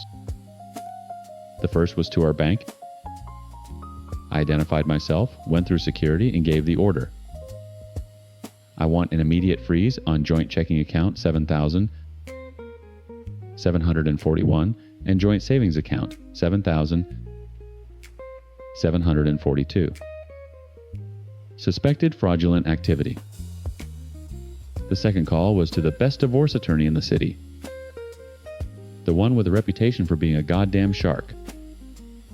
I booked a consultation for that afternoon. I spent the rest of the day at Mike's transferring the evidence from my laptop to a hard drive. Every photo, every message. An entire portfolio of her betrayal. When I walked into the lawyer's office, I didn't have a story. I had a file. He took one look at it and smiled. This will be quick, he said. The papers were served to her at her office the next day. Kat tried to fight, of course. For 2 weeks, my phone buzzed with calls from unknown numbers and my inbox filled with emails from new accounts she'd created. They started as panicked apologies, then morphed into furious accusations. Asterisk. This is your fault, Eli. You were so distant you pushed me away. Asterisk. Asterisk. You're destroying my life over a mistake. Asterisk. Asterisk. I'm entitled to alimony. You can't just throw me out with nothing. Asterisk. I read them and I deleted them. I never replied. My lawyer handled everything. Her real downfall wasn't the divorce, it was her own arrogance. It turned out that Javier wasn't the only new intern she was mentoring. Leo and Mark, the original 2, found out about each other and about the new guy. Their boyish crush on the powerful older woman curdled into humiliation and spite. They started talking, joking in the break room, showing messages to other interns. Gossip in a corporate office spreads faster than fire. Within a month, the whispers about the senior marketing director who slept with the interns were a roar. Her professional reputation, the one she'd sacrificed our marriage for, was incinerated. HR launched an internal review. She was fired a week later for gross misconduct and abuse of her position.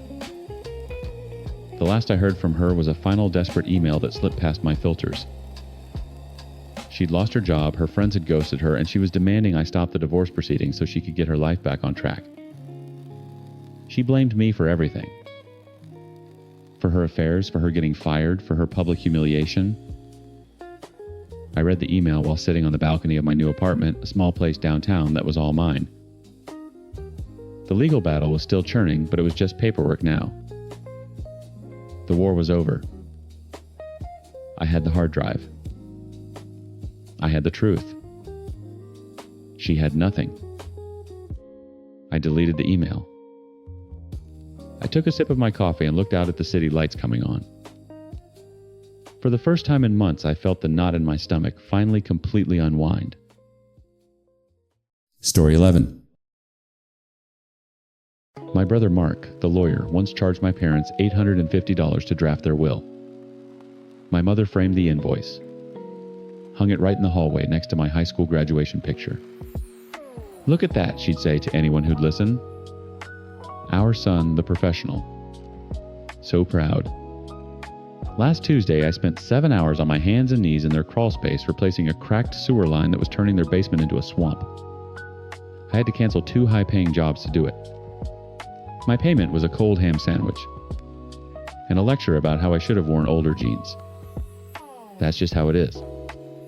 Mark is the one with the degrees, the mahogany desk, the fancy title. I'm the one with the wrenches and the mud on my boots. He's a consultant. I'm free labor. It's not like I'm struggling. Patterson Plumbing and Rooter isn't just me in a van anymore. I've got a fleet of 5 trucks, a crew of 12 good guys, and a contract with half the property management companies in the city. We do 6 figures a month.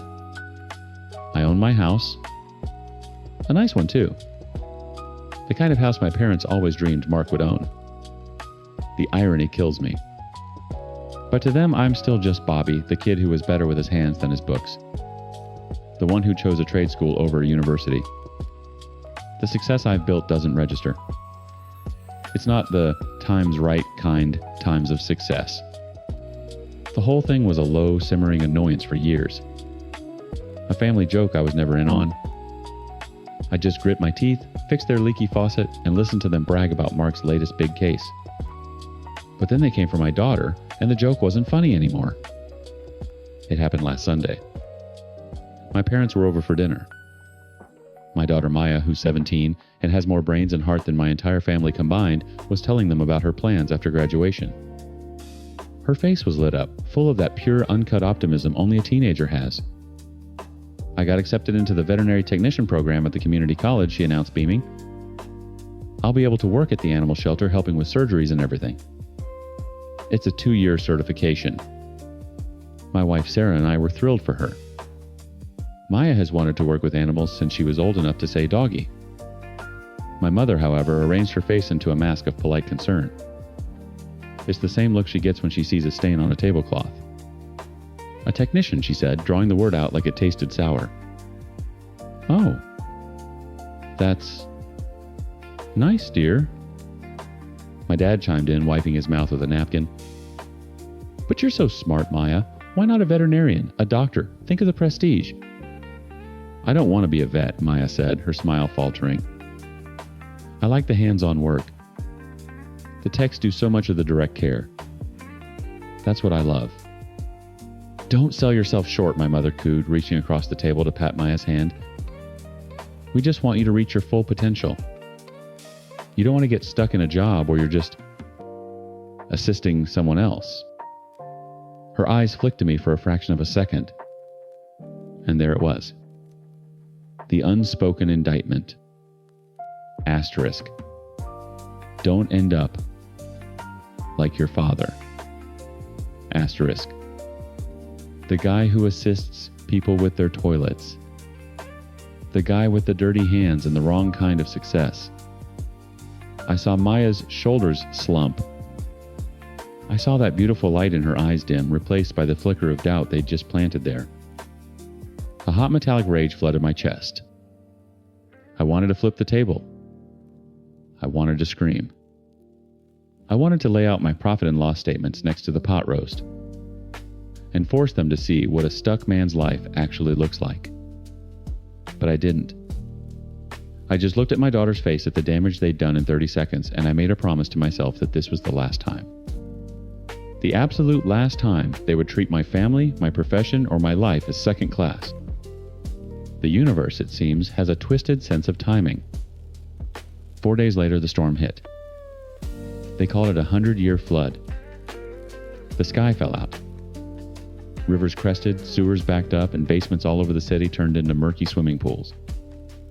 For a plumber, it was both a nightmare and a gold rush.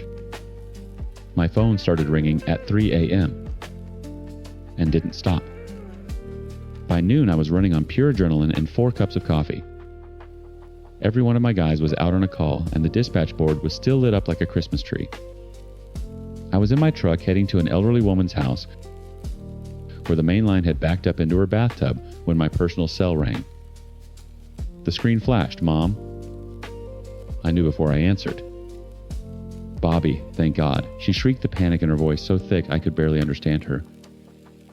"The basement, it's a disaster. The sump pump failed, there's at least a foot of water, and it's rising. You have to come right now." I took a deep breath, picturing the chaos on her end. "Okay, calm down, Mom. I'm on an emergency call right now, but I can put you on the list. I might be able to get there in, say, 3 or 4 hours." Silence. Then a cold fury. Asterisk. 4 hours times. "Are you joking, Bobby? The water is ruining everything. Your father's workshop is down there. This is your family." "I know," I said, my voice tight. "And I have about 50 other families in the same boat. Some have it worse. I'm handling a sewage backup right now. I have to prioritize." "Prioritize," my father's voice boomed from the background. He must have snatched the phone. "What is there to prioritize over your own parents? Your brother would never ever treat us this way. When we had that tax issue, Mark dropped everything. He was at our house in an hour. He makes time for family." The hypocrisy was so stunning, so pure, it almost knocked the wind out of me. Mark. The guy who charged them nearly $1,000 for 2 hours of work. The comparison, coming just days after they'd implied my daughter should be more like him and less like me, was the final straw. The camel's back didn't just break. It atomized. "Mark is a lawyer, Dad." "This is plumbing. You can't compare." "The hell I can't," he roared. "We need you. Stop being a selfish jerk and get over here." I pulled my truck over to the side of the flooded street. The rain hammered against my windshield, a frantic drumbeat against the sudden chilling silence in my head. They didn't see a business owner. They didn't see a professional. They didn't even see a son. They saw a tool. A free service they were entitled to. "You know what, Dad?" I said, my voice dangerously quiet. "You're right. It's time I started acting like a professional." I hung up the phone. The rain kept coming down. My work phone buzzed again, another desperate customer.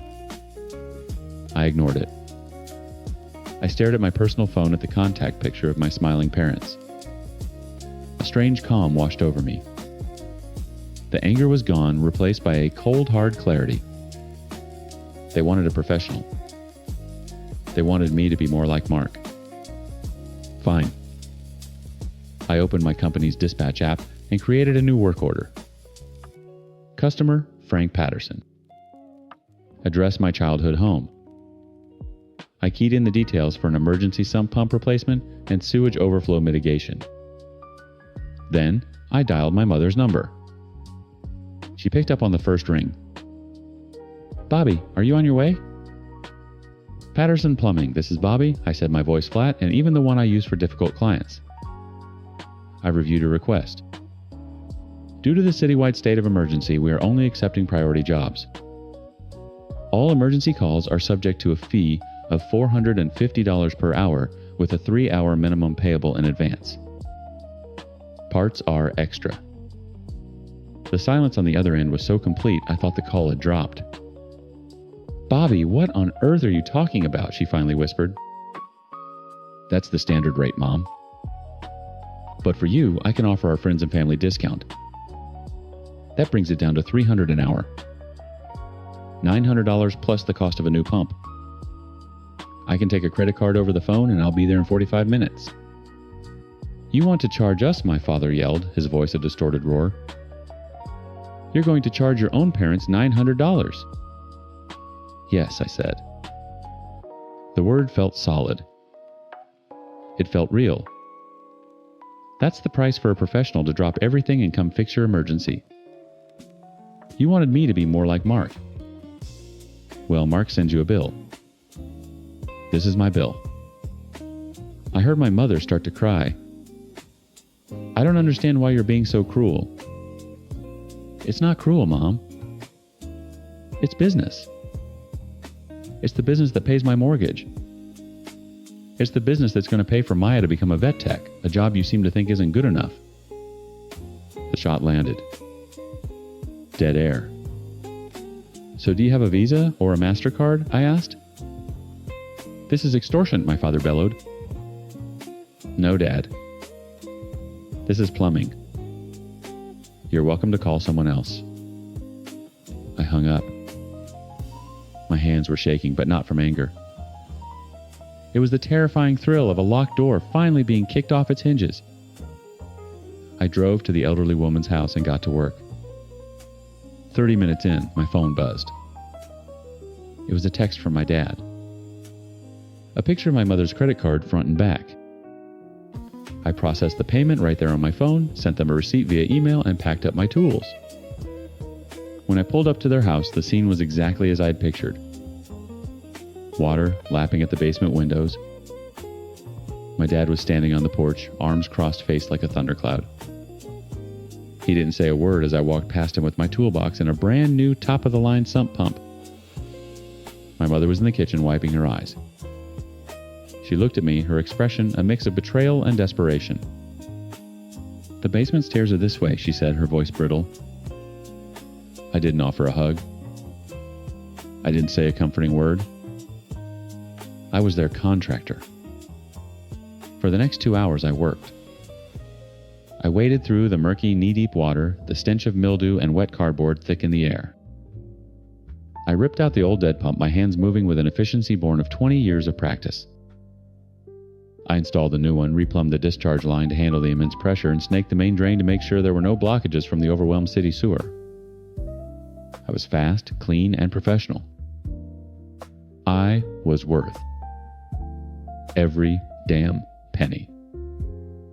When the new pump kicked in with a powerful hum, the sound was more satisfying than a standing ovation. The water level immediately began to drop. I packed my tools in silence. Back upstairs, I washed my hands at the kitchen sink. My parents were sitting at the table watching me. It's done, I said, drying my hands on a paper towel. The new pump has a 5-year warranty. My office will email you the final invoice, including the cost of the pump. It'll show the credit you've already paid. My dad just stared at me. So that's it. You just take our money and leave. That's usually how it works. Yes. I turned and walked out the door. I didn't look back. The cold shoulder lasted a week. A week of silence. I knew they were stewing. I knew the final invoice, which came to $1,328.54, had probably been printed out and dissected a dozen times. On Saturday morning, my mother called. Your father and I would like you to come over, she said. No greeting, her voice was stiff, formal. We need to talk. I'm busy, I said. Robert. I sighed. Fine. I'll be there in an hour. When I walked in, they were waiting for me in the living room. On the coffee table next to a framed photo of Mark in his graduation gown was my invoice. It was like an exhibit in a trial. We want to understand this, my dad began tapping a thick finger on the paper. We want to understand why you felt it was necessary to treat us like strangers. I looked from the invoice to their faces set in identical masks of wounded pride. The anger I'd felt in the truck was gone, replaced by a weary resolve. I treated you like customers, I corrected him. Because for years you've treated me like free labor. You hang Mark's bill on the wall like a trophy, but you expect me to crawl through your sewage on a Tuesday for a ham sandwich. That's different, my mother cut in. He's a lawyer. His work is intellectual. And my work is what I shot back. What is it, Mom? Just a guy with a wrench. Do you have any idea what it takes to run my company? The payroll I have to make? The insurance I carry? The knowledge it takes to walk into a disaster like your basement and make it right in 2 hours? I leaned forward, my voice dropping. My hands might get dirty. My jeans might get torn. But the business I built from scratch with these hands is every bit as successful as Mark's law practice. In fact, it's more successful. But you can't see that. You just see the plumber. I looked at my dad. You said Mark always makes time for you. You paid him $850 to make time. I made time for you too. The only difference is I finally charged for it. Tears welled in my mother's eyes again. But what you said about Maya, that was cruel, Bobby. To bring your daughter into it. You brought her into it, I said, my voice hardening. You brought her into it when you sat at my dinner table and told my brilliant, happy daughter that her dream wasn't good enough. When you told her not to get stuck, assisting someone. You were talking about me. You told my child not to become me.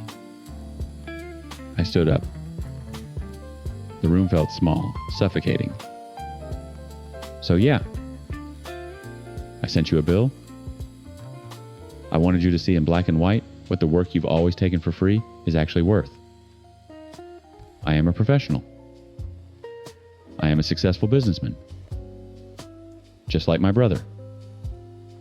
And from now on, you will treat me like one. I walked to the front hall. As I passed the framed invoice from Mark, I paused. I took my own invoice from the coffee table, folded it neatly, and tucked it into the side of the frame right next to his. 2 bills side by side. One for a will, the other for saving a house. They could look at them both and decide for themselves which one held more value.